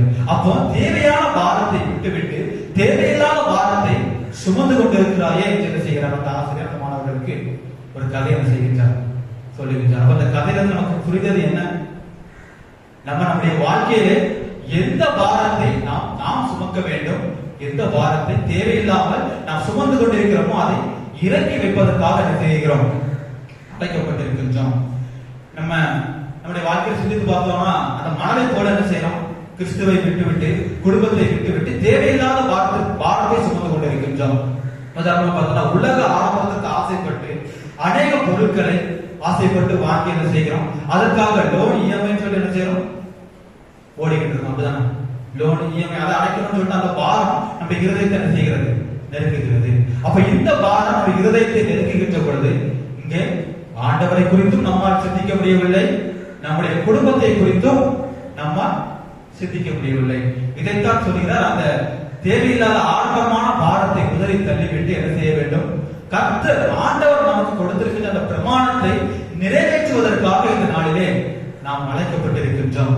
நமக்கு பாரங்கள் வேண்டும். என்ன பாரங்கள் வேண்டும், தேவையானது ஒன்று, என்னது, நல்ல பங்கு. அப்படிதானே, நல்ல பங்கை நான் பெற்றுக்கொள்ள வேண்டும் என்ற பாரம் நமக்குள்ளாக செய்ய வேண்டும், இருக்க வேண்டும். உலக காரியங்களை குறித்து அல்ல, ஆவிக்குள்ளான வாழ்விலே ஒரு நல்ல பங்கை என் கிறிஸ்துவினிடத்திலே நான் பெற்றுக்கொள்ள வேண்டும் என்கிற பாரம் என் இருதயத்தை என்ன செய்ய வேண்டும், நிற்க வேண்டும் என்று என்ன செய்கிறார், அவர் சொல்லுகின்றார். அவர் இந்த உலகத்திலே வந்தார், அப்படிதானே, மனிதனா இந்த உலகத்திலே வந்து நம்முடைய பாரத்தை அவர் சுமந்தார். அப்படிதானே, ஆமாவா இல்லையா? அப்போ திரும்பவும் ஆவியானவராக எங்க ஏறி போனார், பரத்திற்கு ஏறி போனார். அங்க ஒரு வாசஸ்தலத்தை நமக்காக என்ன செய்கிறார், ஏற்படுத்தி இருக்கின்றார். அந்த வாசஸ்தலத்திற்குள் பிரவேசிக்க வேண்டும் என்ற பாரம் நம்ம இருதயத்தில் என்ன செய்யணும் வேண்டும். ஆண்டவருடைய சமூகத்தில் ஒரு நல்ல பங்கு வேண்டும், ஆண்டவருடைய வாசஸ்தலத்தில் எனக்கு ஒரு இடம் வேண்டும் என்ற அந்த பாரம் நம்முடைய இருதயத்தை நெருக்குகிற ஒரு பாரமாக என்ன செய்ய வேண்டும், இருக்க வேண்டும். ஏனென்றால் இந்த உலகம் நிலையில்லாத ஒரு வாழ்வு, நிலையில்லாத வாழ்வை குறித்து கலக்குவதை காட்டிலும் நிலையான இடத்திலே எனக்கு ஒரு இடம் வேண்டும், நிலையான கர்த்தரிடத்திலே எனக்கு ஒரு பங்கு வேண்டும் என்கிற பாரம் நம்முடைய இருதயத்தை என்ன செய்ய வேண்டும், இருக்க வேண்டும். இன்றைக்கு அந்த பாரம் நம்முடைய இருதயத்தை நெருங்குகின்றதா? அப்படிப்பட்ட காரியத்தை குறித்து நாம் கலங்குகிறோமா என்று என்ன செய்ய வேண்டும்?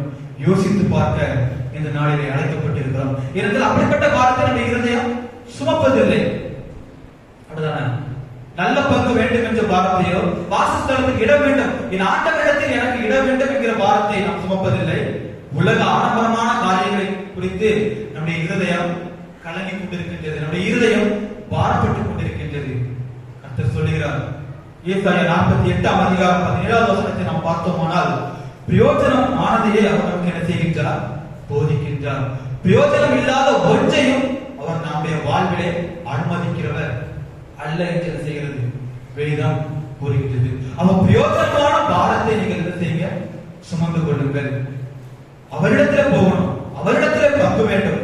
அந்த பாரம் நம்முடைய இருதயத்தை நெருங்குகின்ற பொழுது நாம் ஆவிக்குள்ளான வாழ்விலே என்ன செய்ய முடியும்? நம்மை பலப்படுத்திக் கொள்வதற்கு அவர் நம்மை என்ன செய்வார்? வழிநடத்துவார்.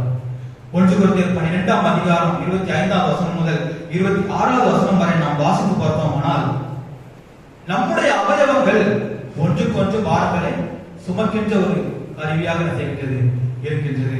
நம்முடைய அவயவங்கள் ஒன்றுக்கொன்று ஒரே அக்கறையை கொண்டிருப்பது போல, ஒன்று பாடுபட்டால் எல்லாம் பாடுபடும், ஒன்று மகிமைப்பட்டால் எல்லாம் மகிமைப்படும். இந்த வசனத்துல என்ன புரியுது? உதாரணத்துக்கு ஒண்ணு சொல்லட்டா, நமக்கு ஒரு பல்லு வலிக்குன்னு வச்சுக்கோங்கன்னா நமக்கு என்ன செய்ய முடியாது? ஒண்ணுமே செய்ய முடியாது. அப்படிதானே?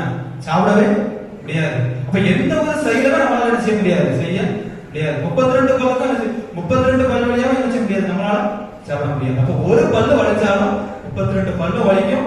நம்முடைய சரீரத்திலேயே ஒரு பலவீனம் என்ன செய்யும்? காணப்படும். அதைத்தான் சொல்லுகிறார், ஒன்று பாடுபட்டால் எல்லாம் பாடுபடும், ஒன்று மகிமைப்பட்டால் எல்லாம் மகிமைப்படும் என்ன செய்கிறது? வேதம் நமக்கு கூறுகின்றது. அப்போ ஒருவருக்கு ஒருவர் நம்முடைய பாரங்களை சுமக்கின்றவர்களாக, ஒருவருக்கு ஒருவர் துணையாக இருந்து அவருடைய கிறிஸ்துவின் பிரமாணத்தை நிறைவேற்றுகின்றவர்களாக என்ன செய்ய வேண்டும்? இருக்க வேண்டும் என்று என்ன செய்கிறது? வேதம் கூறுகின்றது. நாம் எதற்காக அழைக்கப்பட்டிருக்கிறோம் என்று சிந்தித்து பார்த்தோம்னா, முதலாவது பிறருடைய பாரத்தை உதவி செய்ய என்ன செய்யப்பட்டிருக்கிறோம்? அழைக்கப்பட்டிருக்கிறோம். பிறருடைய பாரத்தை குறித்து நாம் அவர்களுக்கு உதவி செய்யும் போது என்ன செய்கிறோம்? நாம் செய்கிறது ஒரு சிறிய உதவி என்று என்ன செய்கிறோம்? நாம எண்ணுகிறோம். ஆனால் நம்முடைய பார்வைக்கு அது ஒரு சாதாரணமான ஒரு காரியமாக என்ன செய்யலாம்? இருக்கலாம். ஆனால் அது அவருடைய வாழ்வை மாற்றுகின்ற ஒரு உதவியாக கூட என்ன செய்யலாம்? இருக்கலாம். நன்மை செய்ய உனக்கு திராணி இருக்கையில் அதை செய்யத்தக்கவர்களுக்கு செய்யாமல் இராதே. நமக்கு அந்த நன்மையை செய்வதற்கு அந்த வாய்ப்பு இருக்கு அப்படின்னா அந்த வாய்ப்பை என்ன செய்ய வேண்டும்? நன்மை செய்ய வேண்டும். அந்த நன்மையினாலே அவர்கள் என்ன செய்வார்கள்? பலனடைவார்கள். நாம் ஆசீர்வதிக்கப்படுகின்றோம். அது சிறு உதவிதானே என்று உதவி தள்ளிவிட்டு போனோமானால் அந்த சிறு துருப்பு தான் என்ன செய்யும்? பல்குத்த உதவும். அது போலதான் அந்த சிறு உதவியுடைய வாழ்விலே ஒரு பெரிய ஆசீர்வாதத்தை கொடுக்கும். யாத்திராகம புஸ்தகம் 17 அதிகாரம் 8 வசனம் முதல் 13 வசனம் வரை நாம் வாசித்து பார்த்தோமானால், இங்கே அமலேக்கியர்கள் இஸ்ரவேலர்களோடு யுத்தம் பண்ணும்போது யோசுவா என்ன செய்யறாரு? கீழே ரெவிதீம் மலையில என்ன செய்யறாரு? யோசுவா மலைக்கு கீழே என்ன செய்யறாரு? போர் புரிகிறாரு. மோசே எங்க இருக்காரு? அந்த மலைக்கு மேல. யார் கூட? ஆரோன், ஊரம் எல்லாரும் சேர்ந்து என்ன செய்யறாங்க? மலையில இருக்கிறாங்க. அப்ப கீழே அவங்க யுத்தம் பண்ணும் பொழுது மோசே தன் கரத்தை உயர்த்தி கொண்டிருக்கின்றார். அவங்க வெற்றி பெற்றுக் கொண்டிருக்கின்றார்கள். சோர்ந்து போய் தன் கரத்தை கீழே போடுகின்றார். அவங்க என்ன செய்யறாங்க? முறியடிக்கப்படுகின்றார்கள். அப்போ நாம் உதவி செய்கின்ற பொழுது ஒருவருடைய வாழ்க்கை என்ன செய்கின்றது? ஆசீர்வதிக்கப்படுகின்றது. அந்த உதவியை நாம் மறுதளிக்கின்ற பொழுது அவர்கள் திக்கற்ற பிள்ளைகளாக என்ன செய்யப்படுகின்றார்கள்? விடப்படுகின்றார்கள். திக்கற்றவர்களை தேற்ற வேண்டும் என்பதே ஆண்டவர் நமக்கு கொடுத்திருக்கின்ற பிரமாணம். அந்த கிறிஸ்துவின் பிரமாணத்தை நாம் நம்முடைய வாழ்விலே நிறைவேற்றிக் கொண்டிருக்கிறோமா என்பதை என்ன செய்ய வேண்டும்? சிந்தித்து பார்க்க இந்த நாளிலே அழைக்கப்பட்டிருக்கின்றோம். இஸ்ரவேல் ஜனங்கள் எகிப்திலே அடிமைகளாக இருக்கின்ற பொழுது அவர்களின் பாரத்தை சுமப்பதற்கு கர்த்தர் யாரை தெரிந்தெடுத்தார்? மோசேயை தெரிந்தெடுத்தார். எல்லா சூழ்நிலைகளிலும் அவருடைய பாரங்களை பங்கிட்டு என்ன செய்கின்றார்? அவருடைய பாரங்களை சுமந்து அவர்களுக்கு துணையாக நின்று வழி நடத்தினார். இஸ்ரவேல் ஜனங்கள் எத்தனை வருடம் அடிமைப்பட்டிருந்தார்கள்? 420 430 வருஷம்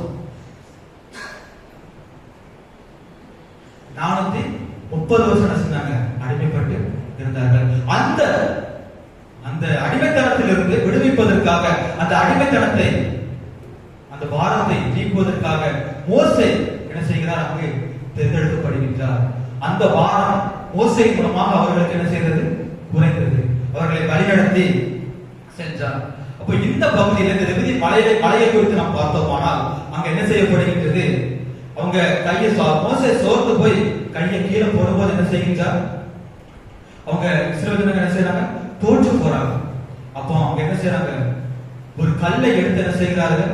மோசேயின் இடத்துல உட்காரும்படி ஏற்பாடு செய்கின்றாங்க. அந்த கல்லின் மேல் உட்கார்ந்து அவர் தன் கைகளை தூக்கி வைத்திருக்கும் பொழுது அவர்கள் இடதுபுறமும் வலதுபுறமும் அந்த கரத்தை பிடிக்கின்றார்கள், உதவி செய்கின்றார்கள். அந்த உதவியை நிமித்தமாக இஸ்ரவேல் ஜனங்கள் வெற்றி பெறுகின்றார்கள். இப்போ ஒருவர் பாரத்தை ஒருவர் சுமக்கின்ற பொழுது அங்கு வெற்றி நிச்சயம் என்று என்ன செய்கிறது? வேதம் நமக்கு கூறுகின்றது.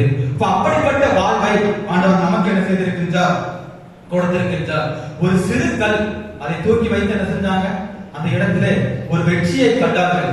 இன்றைக்கு ஆண்டவர் நம்மை ஒருவருக்கொருவர் பாரங்களை சுமந்து அந்த கிறிஸ்துவின் பிரமாணத்தை நிறைவேற்றுவதற்காக அழைத்திருக்கின்றார்.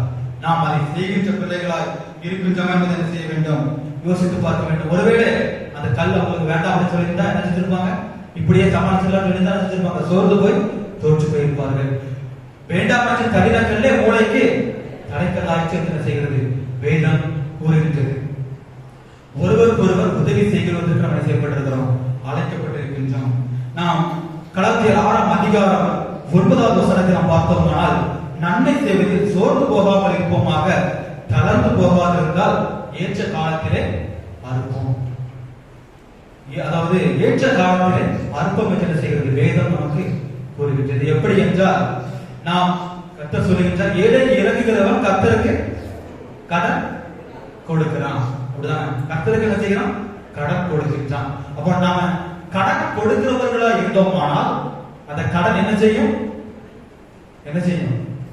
திரும்ப இப்ப நம்ம ஒருத்தருக்கு கடன் கொடுக்கோம் அப்படின்னா அந்த கடனை என்ன செய்யும்? நம்ம திரும்ப பெறுவோம். அப்படிதானே? எப்படி பெறுவோம்? ரெட்டத்தனையா பெறுவோம். அப்படிதானே? அப்போ ஆண்டவர் என்ன சொல்லுகிறார்?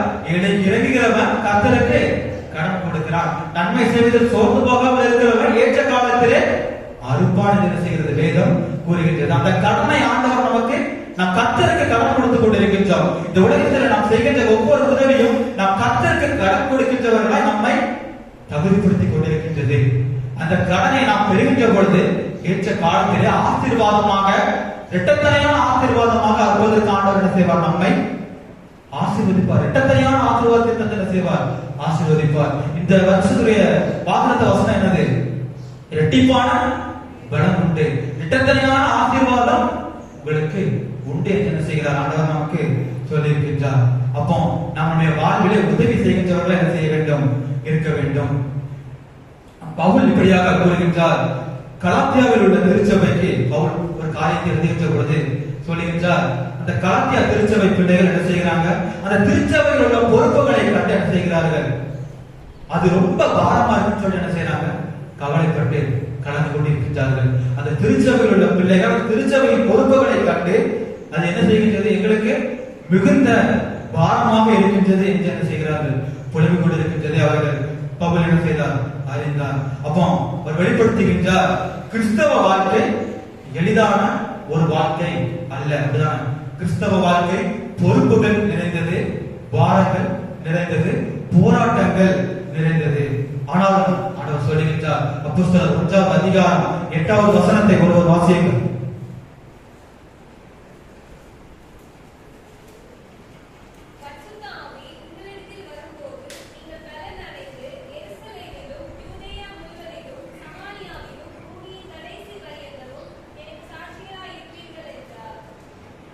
நாம் சோர்ந்து போகின்ற பொழுது நம்ம யார் வழிநடத்துவார்?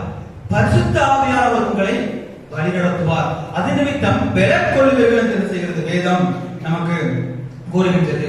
விசுவாசிகளாகிய நமக்கு அவர் எந்த சூழ்நிலையிலும் உதவுவதற்கு என்ன செய்கின்றார்?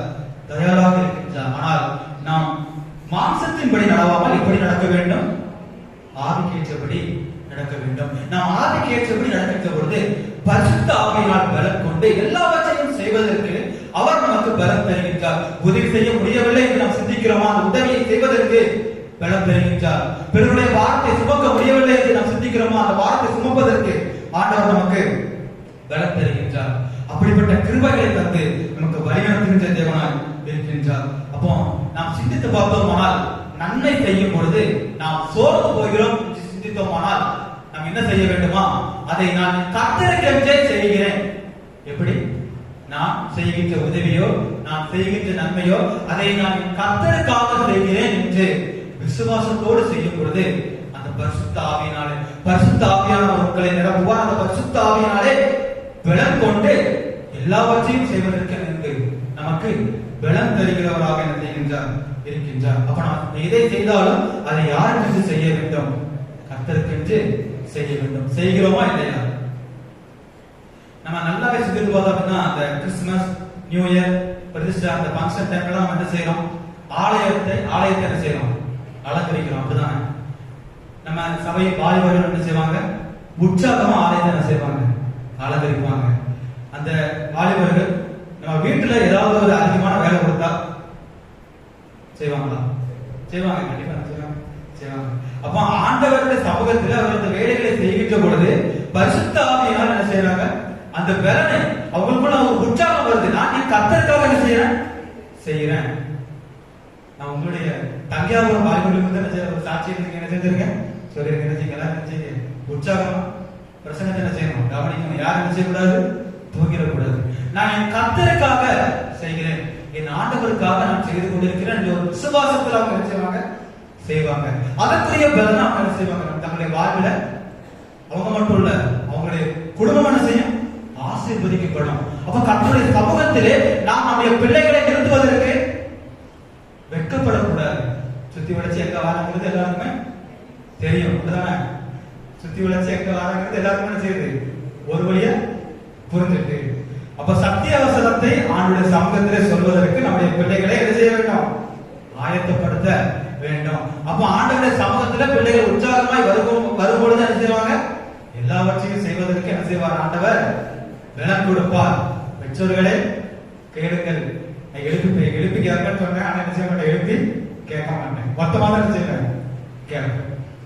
அப்ப எல்லாவற்றையும் செய்வதற்கு என்ன செய்கிறார்? ஆண்டவர் நமக்கு பலம் தருகின்ற தேவனாக என்ன செய்கிறார் இருக்கின்றார். இப்படியாக நாம் ஒருமித்து அவருடைய அழைப்பை நிறைவேற்றுகின்றவர்களாக எதற்கு அழைத்தார்? அந்த பிரமாணத்தை நிறைவேற்றுவதற்காக அழைத்தார். அந்த அழைப்பை நிறைவேற்றுகின்ற பிள்ளைகளாக நம்ம செய்ய வேண்டும், இருக்க வேண்டும்.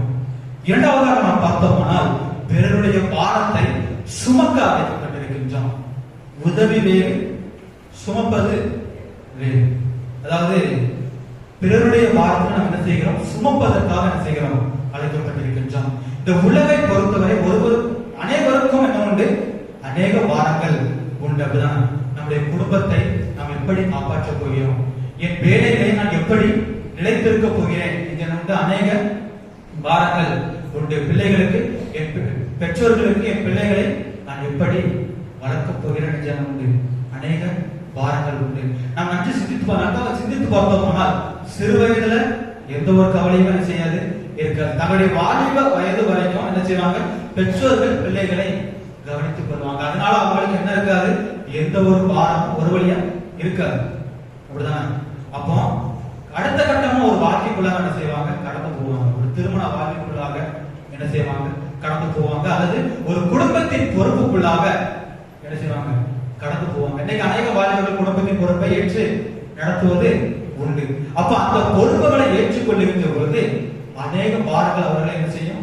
பொருத்தம். எப்படி செய்வேன், என்ன செய்வேன் என்கிற பாரம் என்ன செய்யும்? பொருத்தம். அப்ப அந்த இடத்துல நம்ம சிந்தித்து பார்த்தோம்னா முந்திலாம் ஆண்கள் மட்டும் தான் செய்வாங்க, வேலைக்கு போவாங்க, பெண்கள் வீட்டில் இருப்பாங்க. ஆனா இப்போ இருவருமே என்ன செய்வது? வேலைக்கு போவது. நானால என்ன இல்லை? பாரம் குறையவே இல்லை. ஏனென்றால் நம்முடைய ஆவிக்குள்ளான வளர்ச்சியில் மாற்றம் தேவை. பரிசுத்த ஆவியானவர் ஒரு இடத்துல வந்து பலம் கொடுக்கணும்னா நாம ஆவிக்குள்ளான வார்த்தையில பலம் உள்ளவர்களாக என்ன செய்ய வேண்டும்? இருக்க வேண்டும். அப்படின்னா சத்திய ஆவியானவர் உங்களை என்ன செய்வார்? வழி நடத்துவார். பரிசுத்த ஆவியானவர்களால நீங்கள் பலம் கொண்டு ஜீவிப்பவர்கள் என்று என்ன செய்கிறது வேதம் கூறுகின்றது. அப்போ நம்முடைய பாரங்களை எங்க சுற்றியே இருக்கிறது? நம்முடைய பிள்ளைகள், நம்முடைய குடும்பங்களை சுற்றியே நம்முடைய பாரங்கள் என்ன செய்கிறது இருக்கின்றது.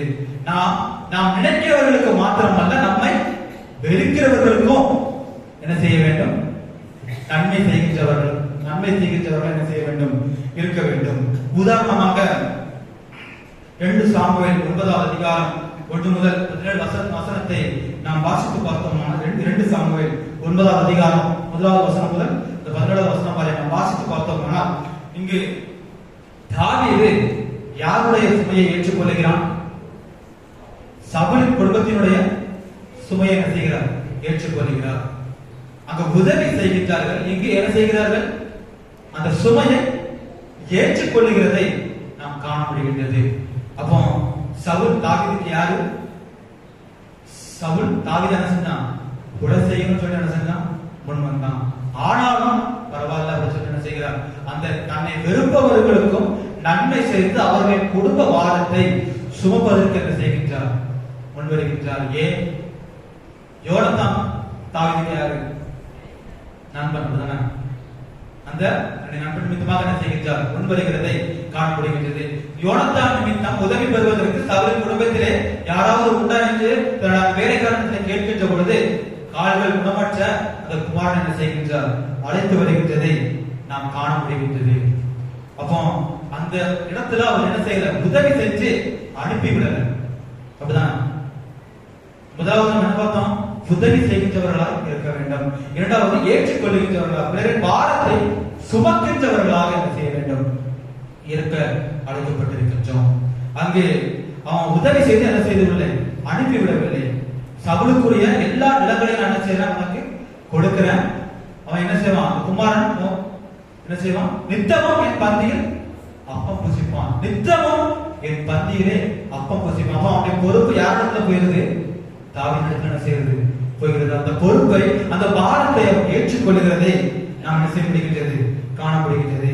மேவிபோசேத் 2 கால்களும் குணமற்றவனாக இருந்தாலும் அந்த யோனத்தான் நிமித்தமாக அந்த பாரத்தை என்ன செய்கிறார்? அவர் தன் மீது போட்டுக் கொள்கிறதை நாம் காண முடிகின்றது. அந்த தயை பாராட்டி இம்மட்டும் நித்தமும் அவருடைய பந்தியில அப்பம் புசிப்பதற்கு அந்த பாரத்தை ஏற்றுக்கொண்டதை நாம் காண முடிகின்றது. ஒருவேளை நாம் சிந்தித்து பார்த்தோம்னா, நமக்கும் இந்த உலகத்துல ஒருவருக்கு ஒருவர் என்ன உண்டு? கோபம் உண்டு. அப்படிதானே? ஒரு சில நேரங்களில் நாம் ஒரு இடத்துல என்ன உண்டு? பேசாமல் போவதுண்டு. யார் இடத்துல?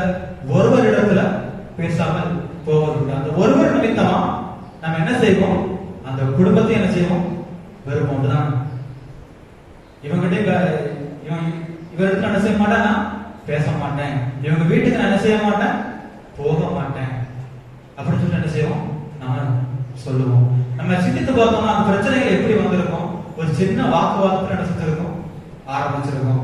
அந்த வாக்குவாதம் பகையாக, வன்மமாக, தலைமுறையான பகையாக என்ன செய்யும்? மாறும். அப்போ பிற்காலத்தில் சிந்திச்சு பார்த்தோம் அப்படின்னா அந்த பிரச்சனையை குறித்து நமக்கு என்ன செய்யாது? ஞாபகமே இருக்காது. அப்படிதானே? அந்த பிரச்சனையை குறித்து நம்ம சிந்தனையிலே இருக்காது. ஆனா இந்த குடும்பத்தோட எங்க அப்பா தாத்தா பேச மாட்டாங்க, நாங்களும் பேச மாட்டோம் அப்படிங்கிற எண்ணம் இருக்குமே தவிர என்ன பிரச்சனை கேட்டா என்ன செய்யாது? சொல்ல தெரியாது. அப்போ நாம சமாதானம், நம்முடைய இதயத்துல ஒருவருக்கு ஒருவர் சமாதானம் உள்ளவர்களாக என்ன செய்ய வேண்டும்? இருக்க வேண்டும். ஒருவர் பாரத்தை ஒருவர் சுமந்து ஒருவருக்கு ஒருவர் சமாதானம் பண்ணுகிறவர்களாக என்ன செய்ய வேண்டும்? இருக்க வேண்டும் என்று என்ன செய்கிறது? வேதம் கூறுகின்றது. ஏனென்றால் இனி காலம் செல்லாது.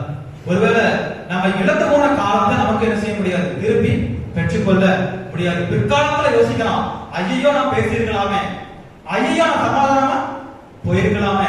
அப்ப யோசிச்சு அந்த காலத்தை நம்மளால என்ன செய்ய முடியாது? திருப்பி கொண்டு வரவே முடியாது. இன்னைக்கு நம்ம இந்த ஆண்டோட சமூகத்துல அமர்ந்திருக்கிறோம். இந்த நாளை நம்மளால திருப்பி கொண்டு வர முடியுமா? 11 மணிக்கு ஆரம்பிச்சது தானே. அந்த 11 மணியை நம்மளால என்ன செய்ய முடியாது?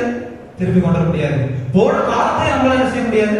திருப்பி கொண்டு வர முடியாது. இது ஆண்டவர் நமக்கு கொடுத்திருக்கின்ற ஒரு வாழ்க்கை.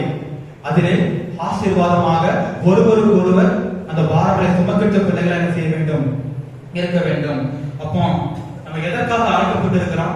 நம்முடைய கோபங்களை மறந்து, நம்முடைய தவறுகளை மறந்து, நம்முடைய ஒருவர் மேல் இருக்கின்ற அந்த கோபத்தை மறக்கணும், வெறுப்புகளை மறந்து என்ன செய்ய வேண்டும்? ஒருவர் பாரத்தை ஒருவர் சுமந்து கிறிஸ்துவினுடைய பிரமாணத்தை நிறைவேற்றுகிறதற்காக என்ன செய்யப்பட்டிருக்கிறோம்? நாம அழைக்கப்பட்டிருக்கிறோம். அல்லேலூயா. கடைசியாக நாம் பார்த்தோம்னா, இதுவரைக்கும் நம்ம என்ன பார்த்தோம்? பிறருக்கு உதவி செய்ய வேண்டும், பிறருடைய பாரத்தை சுமக்க அழைக்கப்பட்டிருக்கிறோம். கடைசியாக நாம் எதற்காக அழைக்கப்பட்டிருக்கிறோம்?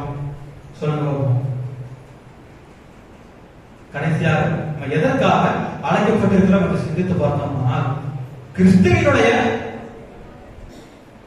பாரத்தை என்ன செய்ய வேண்டும்? சுமக்க வேண்டும். சுமந்து பிரமாணத்தை என்ன செய்ய வேண்டும்? நிறைவேற்ற வேண்டும். கிறிஸ்துவனுடைய பாடுகளை நமக்கு பங்கு இருக்குதா இல்லையா? என்ன செய்ய வேண்டும்? பங்கு இருக்குது. அப்படிதானே? அப்போ அந்த பாரத்தை நாம் சுமக்கின்றவர்களா என்ன செய்ய வேண்டும்? இருக்க வேண்டும். என் ஆண்டவர், என் கர்த்தர், என் கிறிஸ்துவானவர் எனக்காக அழைக்கப்பட்டாரே, என்னுடைய பாவத்தை அவர் சுமந்தாரே என்ற பாரம் நமக்குள்ளாக இருக்கின்ற பொழுது வேறு எந்த ஒரு காரியமும் நம்மை மேற்கொள்ளாதபடி நாம் என்ன செய்ய வேண்டும்? பார்த்துக் கொள்ள வேண்டும். அவர் இந்த உலகத்திலே வந்தார். அப்படிதானே? இதற்காக வந்தார். நம்முடைய பாரங்களை அவர் சுமந்தார். அப்படிதானே? அவர் நம்முடைய பாரங்களை அவர் சுமந்து அடுத்தபடியாக அவருடைய சீஷர்களை அழைத்தார். இதற்காக இந்த பாரத்தை அவர்கள் மேல் கொடுத்து என்ன செய்தார்? இனி என்ன செய்யணும்? நீங்க இந்த காரியத்தை பார்த்துக் கொள்ள வேண்டும். எல்லா அதிகாரத்தையும் என்ன செய்யணும்? உங்களுக்கு கொடுத்திருக்கேன். எனக்கு அப்புறம் நீங்க இந்த பொறுப்பை என்ன செய்யணும்? பார்த்துக் கொள்ளணும் அப்படின்னு சொல்லி என்ன செஞ்சாங்க? அழைச்சாங்க. அப்போ சீஷர்களுக்கு அடுத்து யார் வந்தா? அநேக மிஷனரிகள் என்ன செஞ்சாங்க? வந்தாங்க. பொறுப்பு யார்கிட்ட கை மாறிச்சு? மிஷனரிகள்ட்ட என்ன செய்தது? கை மாறி நம்ம இன்னைக்கு ஒரு அருமையான ஆலயத்தை என்ன செஞ்சிருக்கிறோம்? உட்கார்ந்து இருக்கிறோம். இந்த ஆலயத்தை கட்டினது யாரு? கேமர் ஞாபகம் இருக்கா? அப்படிதானே? அப்போ அந்த மிஷனரிகள் நிமித்தமாக இன்றைக்கு நாம் அவருடைய சமூகத்திலே ஒரு ஆனந்தமான ஆராதனை, ஒரு சமாதானமான ஆராதனையை நாம் என்ன செய்யப்படுகிறது? ஏறெடுக்க முடிகின்றது. அப்படிப்பட்ட ஆசீர்வாதத்தை நமக்கு என்ன செய்திருக்கின்றார்? தந்திருக்கின்றார். அப்படிதானே? அப்ப இதுக்கப்புறம் பொறுப்பு யார்கிட்ட இருக்கு? சத்தமா சொல்லுங்க. சத்தமா கேட்கல. நம்ம கிட்ட இருக்கு. அப்படிதானே? நம்ம கிட்ட இருக்கு. அந்த பொறுப்பை உணர்ந்தவர்களாக நாம் செயல்பட்டுக் கொண்டிருக்கின்றோமா? அந்த கிறிஸ்துவின் பாரத்தை சுமப்பதற்கு நாம் விரும்புகின்றோமா? அவர் நம்முடைய பாரத்தை சுமந்தாரே. இன்னைக்கு அவருடைய பாரம் என்ன? சரி, கிறிஸ்துவனுடைய பாரம் என்ன சொல்லுவோம்? ஒருவனும் கெட்டு போகாதபடிக்கு நித்திய ஜீவனை அடைய வேண்டும். அதுதான் அதுதான் கிறிஸ்துவனுடைய பாரம். என்னுடைய பிள்ளைகள் ஒருவர் என்ன செய்துவிடக் கூடாது? ஆக்கணிக்குள்ளாக செஞ்சு விடக்கூடாது. எல்லாரும் என் கூட என்ன செய்யணும்? வரணும். அதுதான் கிறிஸ்துவனுடைய பாரம். அப்ப அந்த பாரம் முதலாவது கிறிஸ்து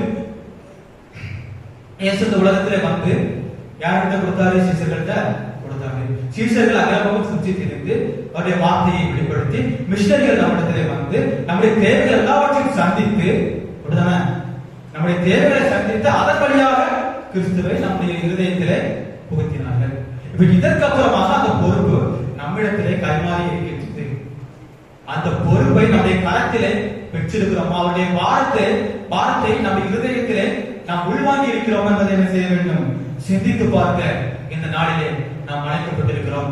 உதாரணமாக நாம் பார்த்தோம்னா, மார்ட்டின் லூதர் காலத்திலே ஒரு சிறிய ஒரு காரியம் இருந்தது. அதாவது ரோம் நகரில் உள்ள ஒரு புனித மேடையில என்ன செய்யணும்? உலகாலேயே நடந்து போனா என்ன செய்யும்? பாவம் மன்னிக்கப்படும். மார்ட்டின் லூதர் காலத்துல என்ன நடக்குது?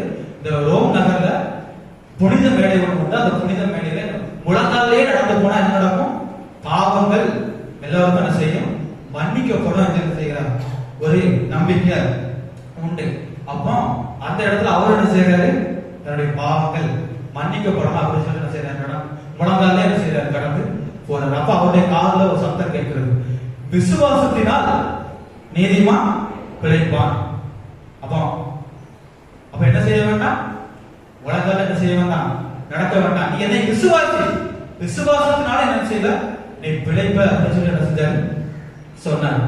அப்போ அந்த விசுவாசத்தின் நிமித்தமா என்ன செய்யறாரு? அவர் உலகால நடந்து கொண்டிருந்த அந்த பாதையை என்ன செஞ்சாரு? எழுப்பி போயிட்டாரு. அப்ப அந்த விசுவாசம் அவர்கள் என்ன செஞ்சது? வந்தது. அந்த விசுவாசத்தின் நிமித்தமா அவர்களோட ஒரு பாரமும் என்ன செய்யறது? உண்டாகிறது.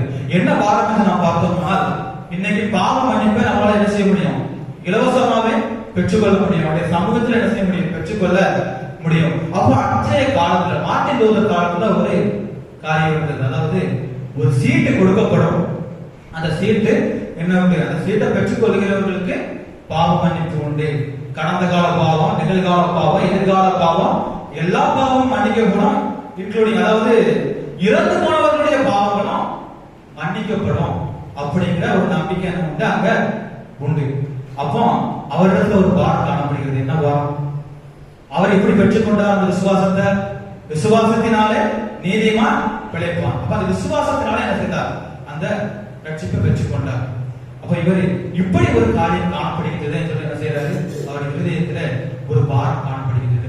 அவரிடத்துல அந்த சீட்டை பெற வருகின்றவர்களுக்கு என்ன செய்கிறார்? அந்த சீட்டை அவர் என்ன செய்வதில்லை, கொடுப்பதில்லை. தன்னுடைய ரட்சிப்பின் அனுபவத்தை வெளிப்படுத்தி அவர்களை கிறிஸ்துவுக்குள்ளாக வழிநடத்தினார். அந்த சீட்டை கொடுக்கவில்லை, இலவசமாக அந்த ரட்சிப்பை என்ன செய்தார்? கொடுத்தார். அவர்கள் அந்த சீட்டை, அதாவது பிற மக்கள் அந்த சீட்டை கொடுக்கும்போது என்ன சொல்றாங்க? இந்த சீட்ல வர்ற பணத்துல நாங்க என்ன செய்ய போறோம்? பேதுருவுக்கு ஒரு ஆலயம் கட்ட போறோம் அப்படின்னு சொல்லி என்ன செஞ்சாங்க? ஏமாற்றி அந்த சீட்டை பெற்றுக் கொண்டிருந்தார்கள். இன்றைக்கு ஆடவன் மனித அவர் தான் சொல்கிறார், நீ என்ன விசுவாசி, நீ உன்னை என்ன செய்ய வேண்டியதில்லை, வருத்தப்படுத்த வேண்டியதே இல்லை, நீ உன்னை காயப்படுத்த வேண்டாம், நீ உன்னை வருத்தப்படுத்த வேண்டாம், எல்லாத்தையும் அவர் பண்ணிட்டு போயிட்டார். நமக்காக எல்லாவற்றையும் அவர் சுமந்தார், அவர் காயப்பட்டார், அவர் ஏற்றுக்கொண்டு வரத்துக்கு ஏறி சென்றார். அப்போ எல்லாவற்றையும் அவர் செய்துட்டு போயிட்டார். நீ என்ன செய்ய வேண்டாம், எந்த ஒரு கஷ்டமும் பட வேண்டாம், என்ன விசுவாசி, அது மட்டும் போதும் அப்படின்னு சொன்னார். இங்க அந்த விசுவாசத்துல என்ன செய்தாரு? எல்லாவற்றையும் இலவசமா என்ன செஞ்சாரு? கொடுத்தாரு. அப்ப இன்னொரு காரியத்தை என்ன செய்யறாரு?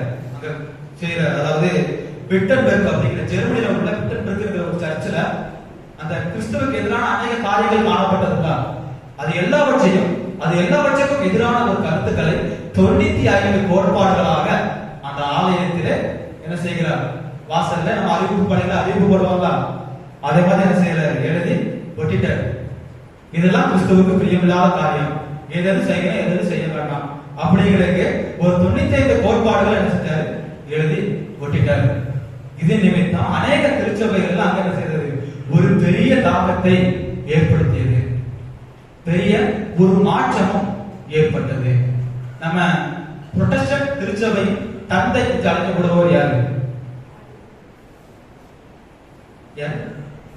இவெல்லாம் யாரை குறித்து பார்த்தோம்? இவெல்லாம் யாரை குறித்து பார்த்தோம்? சரி, பேர சொன்னதுக்கு அப்புறமா யாருக்கு சொல்லுவீங்கன்னு நான் பார்த்தேன். மார்ட்டின் லூதர் அவர் கொண்டு வந்த மாற்றத்தின் நிமித்தமாக அநேக பிள்ளைகள் என்ன செய்தாங்க? இலவசமாக அந்த ரட்சிப்பை பெற்றுக் கொண்டார்கள். அந்த பாரம் அவரை என்ன செய்தது? அவரு முதல்ல அவரும் அப்படிதான் செஞ்சாரு, இருந்தார், ஒரு அப்ப விசுவாசியா இருந்தார். ஆனா அவர் விசுவாசத்தினாலே நீதிமான் பிழைப்பான் என்ற வார்த்தையின்படி அந்த விசுவாசத்தை பெற்றுக்கொண்டு அதில் நிலைத்திருந்து கிறிஸ்துவனுடைய பாரத்தை தன்னுடைய பாரமாக ஏற்றுக்கொண்டு அனைவருக்கும் இலவசமான ரட்சிப்பை என்ன செய்தார்? அளித்தார். அது நிமித்தமாக ஒரு பெரிய மாற்றம் ஏற்பட்டது. அந்த மாற்றத்தை ஏற்படுத்துவதற்காக இன்றைய சமுதாயத்திற்கு ஆண்டவர் யாரை அழைத்திருக்கின்றார்? நம்மை அழைத்திருக்கின்றார். நாம் என்ன செய்ய வேண்டும்? ஒருவர் பாரத்தை ஒருவர் சுமந்து கிறிஸ்துவின் பிரமாணத்தை நிறைவேற்ற அழைக்கப்பட்டிருக்கின்றோம். என்ன செய்ய வேண்டும்? நிறைவேற்ற அழைக்கப்பட்டிருக்கின்றோம். நிறைவேற்றுவோமா நிறைவேற்ற மாட்டோமா? நிறைவேற்றுவோம் தான்.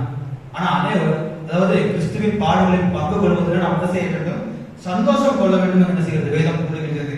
1 பேதுரு 4ஆம் அதிகாரம் 13வது வசனத்தை நாம் பார்த்தோமானால், கிறிஸ்துவின் பாடுகளில் பங்குள்ளவர்களாய் இருக்கிறபடியால் சந்தோஷப்படுங்கள் என்று என்ன செய்கிறது? வேதம் கூறுகின்றது.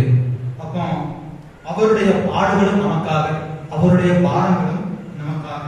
அப்ப அவர் எல்லாவற்றையும் நமக்காக ஏற்றுக்கொண்டார். அப்ப அடுத்தபடியாக அவருடைய பாரங்களில் நாம் பங்குள்ளவர்களாக என்ன செய்ய வேண்டும்? அந்த பொறுப்பை நாம் ஏற்றுக்கொள்ள வேண்டும். கிறிஸ்து பேதுருவினிடத்திலே நாடுகளை மீட்பாயாக என்று சொன்ன போது என்ன செய்தார்? ஒப்பு கொடுத்தார். அப்படிதானே? எல்லாவற்றையும் பேதுருவினிடத்திலே நாடுகளை மீட்பாயா என்று என்ன செய்தார்? ஒப்பு கொடுத்தார். இன்றைக்கு அந்த கேள்வியை நம் ஒவ்வொருவரை குறித்து கேட்கின்றார். என் நாடுகளை மெய்ப்பாயா, என் நாடுகளை மெய்ப்பாயா என்று என்ன செய்கின்றார்? கேட்கின்றார். அப்போ நாம் என்ன செய்ய வேண்டும்? பிறருடைய பாரத்திலே உதவி செய்கின்றவர்களாய் இருந்து அவருடைய ஆடுகளை மேய்க்க வேண்டும், அவருடைய பிரமாணத்தை நிறைவேற்ற வேண்டும். பிறருடைய பாரத்தை சுமக்கின்றவர்களாக இருந்து கிறிஸ்துவின் பிரமாணத்தை நிறைவேற்ற அழைக்கப்பட்டிருக்கிறோம். இறுதியாக கிறிஸ்துவனுடைய பாரத்திலே பங்கு கொண்டு என்ன செய்ய வேண்டும்? நம்முடைய அவர் கொடுத்திருக்கின்ற பிரமாணத்தை நிறைவேற்ற அழைக்கப்பட்டிருக்கின்றோம். மத்தேயு 27:32 நாம் பார்த்தோம்னால், சிரேனே ஊரானாகிய சீமோன் சிலுவையை சுமந்தார் என்று செய்யப்பட்டிருக்கு, போடப்பட்டிருக்கு. கிறிஸ்துவின் பாரத்திலே அன்றே ஒருவர் தன்னுடைய பங்கை வெளிப்படுத்தி இருக்கின்றார். இன்றைக்கு நமக்கும் அப்படிப்பட்ட ஒரு பாக்கியம் கிடைத்திருக்கின்றது. கிறிஸ்துவனுடைய பாரத்திலே பங்கு கொள்வது நமக்கு கிடைத்திருக்கின்ற ஒரு பாக்கியம். அந்த பாக்கியத்தை பெற்றுக் கொண்டவர்களாக, அவருடைய பிரமாணத்தை நிறைவேற்றுகின்றவர்களாக நாம் இருக்கின்ற பொழுது கர்த்தர் நம்மையும் நம்முடைய குடும்பத்தையும் ஆசீர்வதித்து வழிநடத்துகிறவர்களாக இருக்கின்றார். ஆமென்.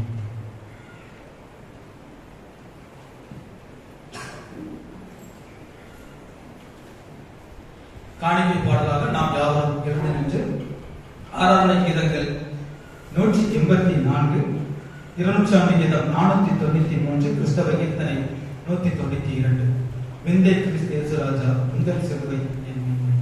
ஆராதனை கீதங்கள் 184, 200 கீதம் 493, கிறிஸ்தவ கீர்த்தனை 192.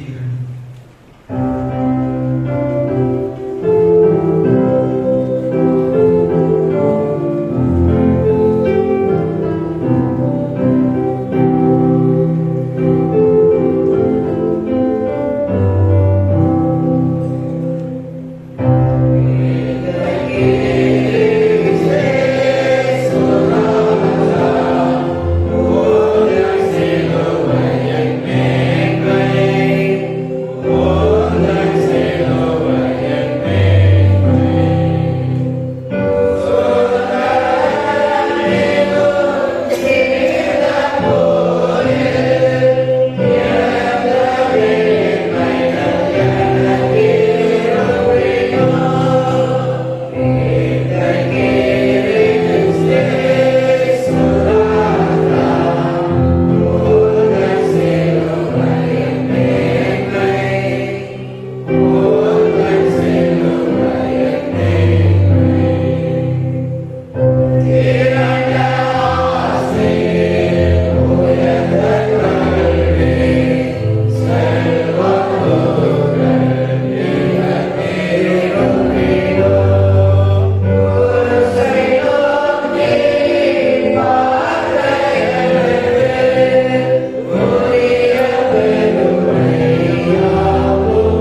அன்பின் நல்ல ஆண்டவரே, இந்த மகிமையான வேலைக்காக உமக்கு நன்றி செலுத்துகிறோம் அப்பா.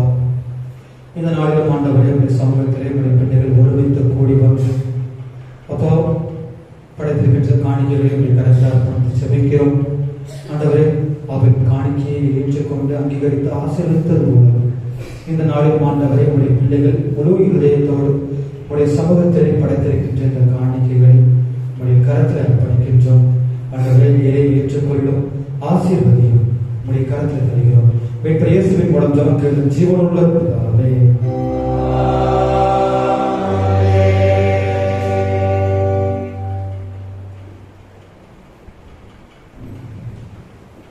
யாவரும் முழங்கால் படித்து பொதுவான சோதர ஜெபத்தை செலுத்துகிறோம். சர்வ வல்லமையுள்ள தேவனே, எங்கள் சர்வ ஜீவாதார பிதாவே, அபத்திரநாம அடியாராகிய எங்களுக்கும் மற்றெல்லா மனிதருக்கும் தேவரே அந்த சிறப்பற்ற கிருபைக்காகவும் அன்புள்ள தயவுக்காகவும் நாங்கள் மிகுந்த தாழ்மையோடு முழு இருதயத்தோடு சோதரம் செலுத்துகிறோம். தேவரே, எங்களை சித்தத்திற்காகவும் காப்பாற்றுகிறதுக்காகவும் இவைக்குரிய எல்லா ஆசீர்வாதங்களுக்காகவும் உருவாக்குகிறோம். விசேஷமாக எங்கள் கர்த்தராகிய இயேசு கிறிஸ்துவினாலே உலகத்தை கேட்டுக் கொண்ட விதையான அன்புக்காகவும் கிருபையின் நிலவுகளுக்காகவும் மகிமையான நம்பிக்கைக்காகவும் சோதரம் செலுத்துகிறோம். நாங்கள் உண்மையாய் நன்றியறிந்த உள்ளவர்களாக இருக்கிறோம். எங்களுக்கு ஊழியருக்கு ஒப்புக் கொடுத்து எங்கள் வாழ்நாள் எல்லாம் உமக்கு முன்பாக பரிசுத்தமும் நீதியும் உள்ளவர்களை நடக்கவும் எங்கள் வாக்கினாலும் மாத்திரமல்ல எங்கள் நடக்கையினாலும் உங்களுடைய புகழை பிரஸ்தாபப்படுத்தவும் தேவரின் செய்தவர்கள் எல்லாவற்றையும் உணர்ந்து கொள்ளும் உணர்வை எங்கள் அறிவு செய்ய வேண்டும் என்று எங்கள் கர்த்தராகிய இயேசு கிறிஸ்துவின் மூலமாய் வேண்டிக் கொள்கிறோம். அவர்களுக்கும் எங்களுக்கும் பிரஸ்தாபிக்கும் எல்லா மகிமையும் சதாகாலங்களுக்கும் ஆமென். துதிகளின் மத்தியில் வாசம் பண்ணுகிற எங்கள் அன்பின் நல்ல தேவனே, இந்த மகிமையான மத்தியான வேலைக்காக உங்கள் நன்றி செலுத்துகிறோம் அப்பா. கடந்த நாட்கள் முழுவதும் எங்களை கண்ணி மணியை கூட பாதுகாத்து ஆண்டவரே, புதிய மாதத்திற்குள்ளாக எங்களை அழைத்து வந்து உம்முடைய பரிசுத்த ஒரு நாளிலே உடைய மகிமையான ஆராதனையிலே நாங்கள் கலந்து கொள்வதற்கு நீர் எங்களுக்கு தந்த பாக்கியத்திற்காக உமக்கு நன்றி செலுத்துகிறோம் அப்பா. மட்டும் பாதுகாத்து பொறுப்பெடுத்து எல்லா சூழ்நிலைகளிலும் ஆண்டவரை கைதூக்கி எடுத்தபடியினாலே நாங்கள் துதிக்கிறோம், உண்மை சோசரிக்கிறோம். ஆண்டவரே, மட்டும் எங்களை பாதுகாத்த தேவன் வருகின்ற ஒவ்வொரு நாட்களிலும் உடைய கிருபை எங்களை வழிநடத்த வேண்டும் என்று நாங்கள் செபிக்கிறோம் அப்பா. இந்த நாளிலும் ஆண்டவரே, நாங்கள் தியானித்த உடைய வேத வார்த்தைகளின்படி ஒருவருக்கு ஒருவர் உதவியாக இருந்து ஒருவருக்கு ஒருவர் பாரங்களை சுமந்து உம்முடைய பிரமாணத்தை நாங்கள் நிறைவேற்றுவதற்கு கிருபை செய்ய வேண்டும் என்று நாங்கள் சொல்லிக்கிறோம் அப்பா. ஆண்டவரே, நீர் எங்களுக்கு தந்திருக்கின்ற இந்த ஆசீர்வாதமான வாழ்விற்காக மக்கள் நன்றி செலுத்துகிறோம்.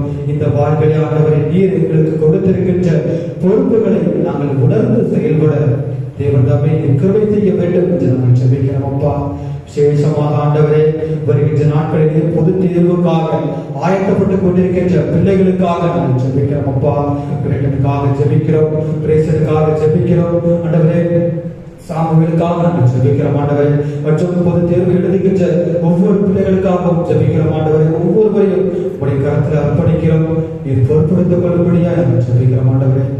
நல்ல முறையிலே உடைய பிள்ளைகள் தேர்வில் தேர்ச்சி பெறவும் பிள்ளைகளுடைய எதிர்காலங்கள் ஆசீர்வாதமாக இருக்கவும் நீர் கிருபை செய்யும்படி நாங்கள் ஜெபிக்கிறோம் அப்பா. சாலமோன் உடைய சமூகத்திலே கேட்ட பொழுது கேட்டதற்கும் அதிகமான ஞானத்தையும் ஆசீர்வாதத்தையும் ஆண்டவரை நீர் அருளி செய்தீரே. இப்பொழுதும் ஆண்டவரை உம்முடைய பிள்ளைகளை உடைய கரத்தில் அர்ப்பணிக்கிறோம். தேர்வுக்காக ஆயத்தப்பட்டுக் கொண்டிருக்கின்ற பிள்ளைகளுக்கு நல்ல சுகத்தையும் பலத்தையும் தேவன் தாம் கட்டளையிடும்படியா நாங்கள் ஜெபிக்கிறோம் அப்பா. ஆண்டவரே, எந்த ஒரு பலவீனமும் உடைய பிள்ளைகளை அண்டிக்கொள்ளாதவாறு தேர்வு நேரங்களிலே ஆண்டவரே உடைய கிருபை உடைய பிள்ளைகளை பலப்படுத்த வேண்டும் என்று நாங்கள் ஜெபிக்கிறோம் அப்பா. ஆண்டவரே, நல்ல முறையிலே தேர்வு தேர்ச்சி பெற கேட்டு எவனும் பெற்றுக்கொள்வான் என்று சொன்னது போல உம்முடைய பிள்ளைகள் உம்முடைய சமூகத்திலே தங்களுக்கு தேவையான எல்லா ஞானங்களை கேட்கவும் ஆண்டவரே உடைய நாமத்தினாலே உடைய பிள்ளைகள் பெற்றுக்கொள்ளவும் கிருபை செய்ய வேண்டும் என்று நாங்கள் ஜெபிக்கிறோம் அப்பா. உடைய கரத்திலே தருகிறோம், நீர் பொறுப்பெடுத்துக் கொள்ள வேண்டும் என்று நாங்கள் ஜெபிக்கிறோம் அப்பா. விசேஷமாக ஆண்டவரே, சபையின் பிள்ளைகளை உடைய கரத்தில் அர்ப்பணிக்கிறோம். ஒவ்வொருவரையும் தேவன் நீர் பொறுப்பெடுத்துக் கொள்ளும். நல்ல சுகத்தையும் பலத்தையும் கட்டளையிட்டு உடைய பிள்ளைகளை நீர் வழிநடத்த வேண்டும் என்று நாங்கள் ஜெபிக்கிறோம் அப்பா. ஆண்டவரே, வேலை செய்கின்ற பிள்ளைகளுக்காக படிக்கின்ற பிள்ளைகளுக்காக அப்பா. வெளியிடங்களில் தங்கியிருக்கின்ற பிள்ளைகளுக்காக உங்களுடைய சமூகத்தில் நாங்கள் ஜெபிக்கிறோம் ஆண்டவரே. நீ பொறுப்படுத்திக் கொள்ளும்படி நாங்கள் ஜெபிக்கிறோம் அப்பா. ஒவ்வொருவரையும் ஆண்டவரே நல்ல சுகத்தோடு பலத்தோடு வழிநடத்தி ஏற்ற காலத்தில் ஏற்ற ஆசீர்வாதங்களை கொடுத்திருக்கின்ற தேவன் எல்லாவற்றையும் ஆண்டவரை தக்க வைத்துக் கொள்வதற்கு நல்ல ஆலோசனையை தந்து நீ வழிநடத்தபடியே நாங்கள் ஜெபிக்கிறோம் அப்பா. வேலைகளிலே முன்னேற்றத்தை ஆண்டவரை ஒவ்வொருவருக்கும் கொடுத்து வழிநடத்தபடியே நாங்கள் ஜெபிக்கிறோம் அப்பா. வெளியிடங்களில் தங்கியிருக்கின்ற பிள்ளைகளுக்கு பாதுகாப்பையும் அரவணைப்பையும் ஆண்டவரை நீர் அருள் செய்ய வேண்டும் என்று நாங்கள் ஜெபிக்கிறோம் அப்பா. விசேஷமாக ஆண்டவரை ஒவ்வொரு விளைவிடமாய் இருக்கின்ற பிள்ளைகளுக்காக நாங்கள் ஜெபிக்கிறோம் ஆண்டவரை. விளைவிடங்களின் மத்தியிலும் உங்களிடத்தில் விசுவாசமாய் இருக்கின்ற பிள்ளைகளுக்கு விளைவிடங்கள் நீங்கி பரிபூர்ண சுகம் உண்டாக கிருபை செய்ய வேண்டும் என்று நாங்கள் ஜெபிக்கிறோம் அப்பா. வேலைக்காக காத்துக் கொண்டிருக்கின்ற பிள்ளைகள், கர்ப்பத்தின் கனிக்காக காத்துக் கொண்டிருக்கின்ற பிள்ளைகள், திருமணத்திற்காக காத்துக் கொண்டிருக்கின்ற ஒவ்வொரு பிள்ளைகளையும் ஆண்டவரை நீ பொறுப்படுத்திக் கொள்ள வேண்டும் என்று நாங்கள் ஜெபிக்கிறோம் அப்பா. மட்டும் பாதுகாத்த தேவன் ஆண்டவரை ஒவ்வொருவரையும் நீ பாதுகாத்து பலப்படுத்தி வழிநடத்த வேண்டும் என்று நாங்கள் ஜெபிக்கிறோம் அப்பா. விசேஷமாக ஆண்டவரை இம்மட்டும் எங்களை பாதுகாத்து வழிநடத்தினரே அதற்காக நன்றி செலுத்துகிறோம் அப்பா. இந்த நாளில் உங்களுடைய பாடுகளில் பங்குள்ள பிள்ளைகளாக ஆண்டவரை உண்மை நினைவு கொள்வதற்கான பாக்கியத்தை எங்களுக்கு தந்தீரே, அதற்காக நன்றி செலுத்துகிறோம். உண்மை படித்துக் கொள்வதற்கு ஒரு மகிமையான ஆலயத்தை எங்களுக்கு தந்தீரே, அதற்காக நன்றி செலுத்துகிறோம் அப்பா. ஆலய பணியாளர்கள், பொறுப்பாளர்கள் ஒவ்வொருவரையும் உங்களுடைய கரத்தில் அர்ப்பணிக்கிறோம் ஆண்டவரை. நீர் பொறுப்படுத்திக் கொள்ளும்படியாக ஜெபிக்கிறோம் அப்பா. உம்முடைய ஞானத்தினாலே உங்களுடைய பிள்ளைகள் ஒவ்வொரு காரியங்களையும் நிறைவேற்றுவதற்கு தைரியம் கொடுக்கும்படி நாங்கள் ஜெபிக்கிறோம் அப்பா. ஆண்டவரே அருமையாக எங்களுக்கு தந்திருக்கின்ற பாடல்கள் குழுவிற்காக உமக்கு நன்றி செலுத்துகிறோம். பாடல்கள் வழியாக துதிப்பதற்கு எங்களுக்கு தந்திருக்கின்ற கிருபைக்காக உமக்கு நன்றி செலுத்துகிறோம் அப்பா. ஆண்டவரை இசையமைக்கின்ற பிள்ளைகளுக்காக உமக்கு நன்றி செலுத்துகிறோம் ஆண்டவரே. ஒவ்வொரு நாளும் ஆண்டவரை வினையோடு துதிப்பதற்கு எங்களுக்கு தந்திருக்கின்ற கிருபைக்காக உமக்கு நன்றி செலுத்துகிறோம் அப்பா. ஆண்டவரை முழு ஹிருதயத்தோடு முழு கலத்தோடு நாங்கள் உண்மை அன்பு போடவும் உண்மை துதிக்கவும் உண்மை ஆராதிக்கவும் இம்மட்டும் எங்களுக்கு கிருபை செய்ததற்காக உமக்கு நன்றி செலுத்துகிறோம் அப்பா. எல்லாவற்றையும் ஆண்டவரை உங்களுடைய கரத்தில் அர்ப்பணிக்கிறோம். நாங்கள் வேண்டுவதற்கு முன்னதாகவே எங்கள் தேவைகளை அறிந்திருக்கின்ற தேவன் எல்லாவற்றையும் நீர் பார்த்துக் கொள்ளும் ஆண்டவரே. எங்களை தாழ்த்தி உங்களுடைய கரத்தில் தருகின்றோம். நீர் பொறுப்படுத்திக் கொள்ளும், வழி நடத்தும். மீட்பர் இயேசுவின் மூலம் ஜெபம் ஜீவனுள்ள பிதாவே.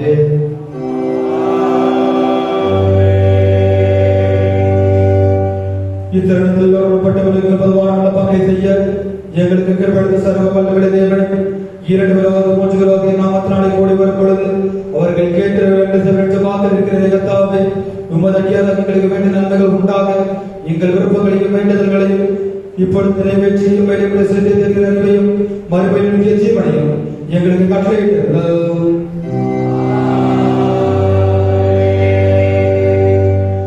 நம்முடைய கர்த்தராகிய இயேசு கிறிஸ்துவின் கிருபையும் பிதாவாகிய தேவனுடைய அன்பும் பரிசுத்த ஐக்கியமும் நம் அனைவரோடும் இன்றும் என்றும் சதாகாலம் தங்கி இருப்பதாக.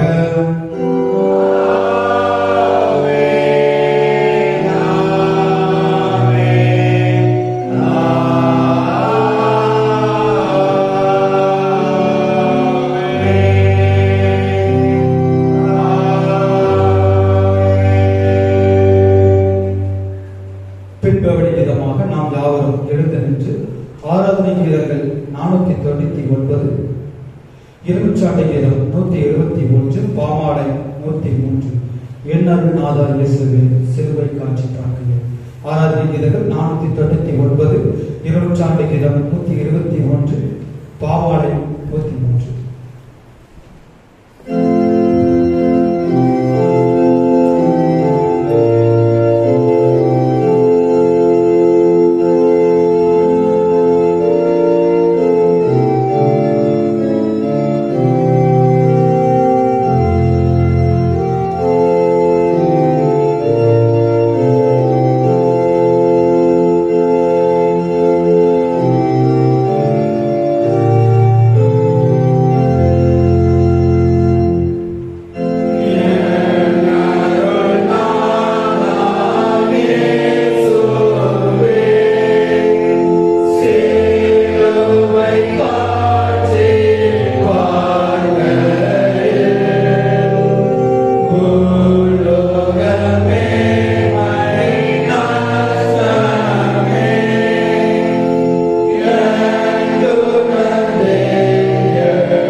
எங்கள் வாயின் வார்த்தைகள் எங்கள் இருதயத்தின் தியானம் எப்பொழுதும் இந்த சமூகத்தில் பிரதியாக இருப்பதாக.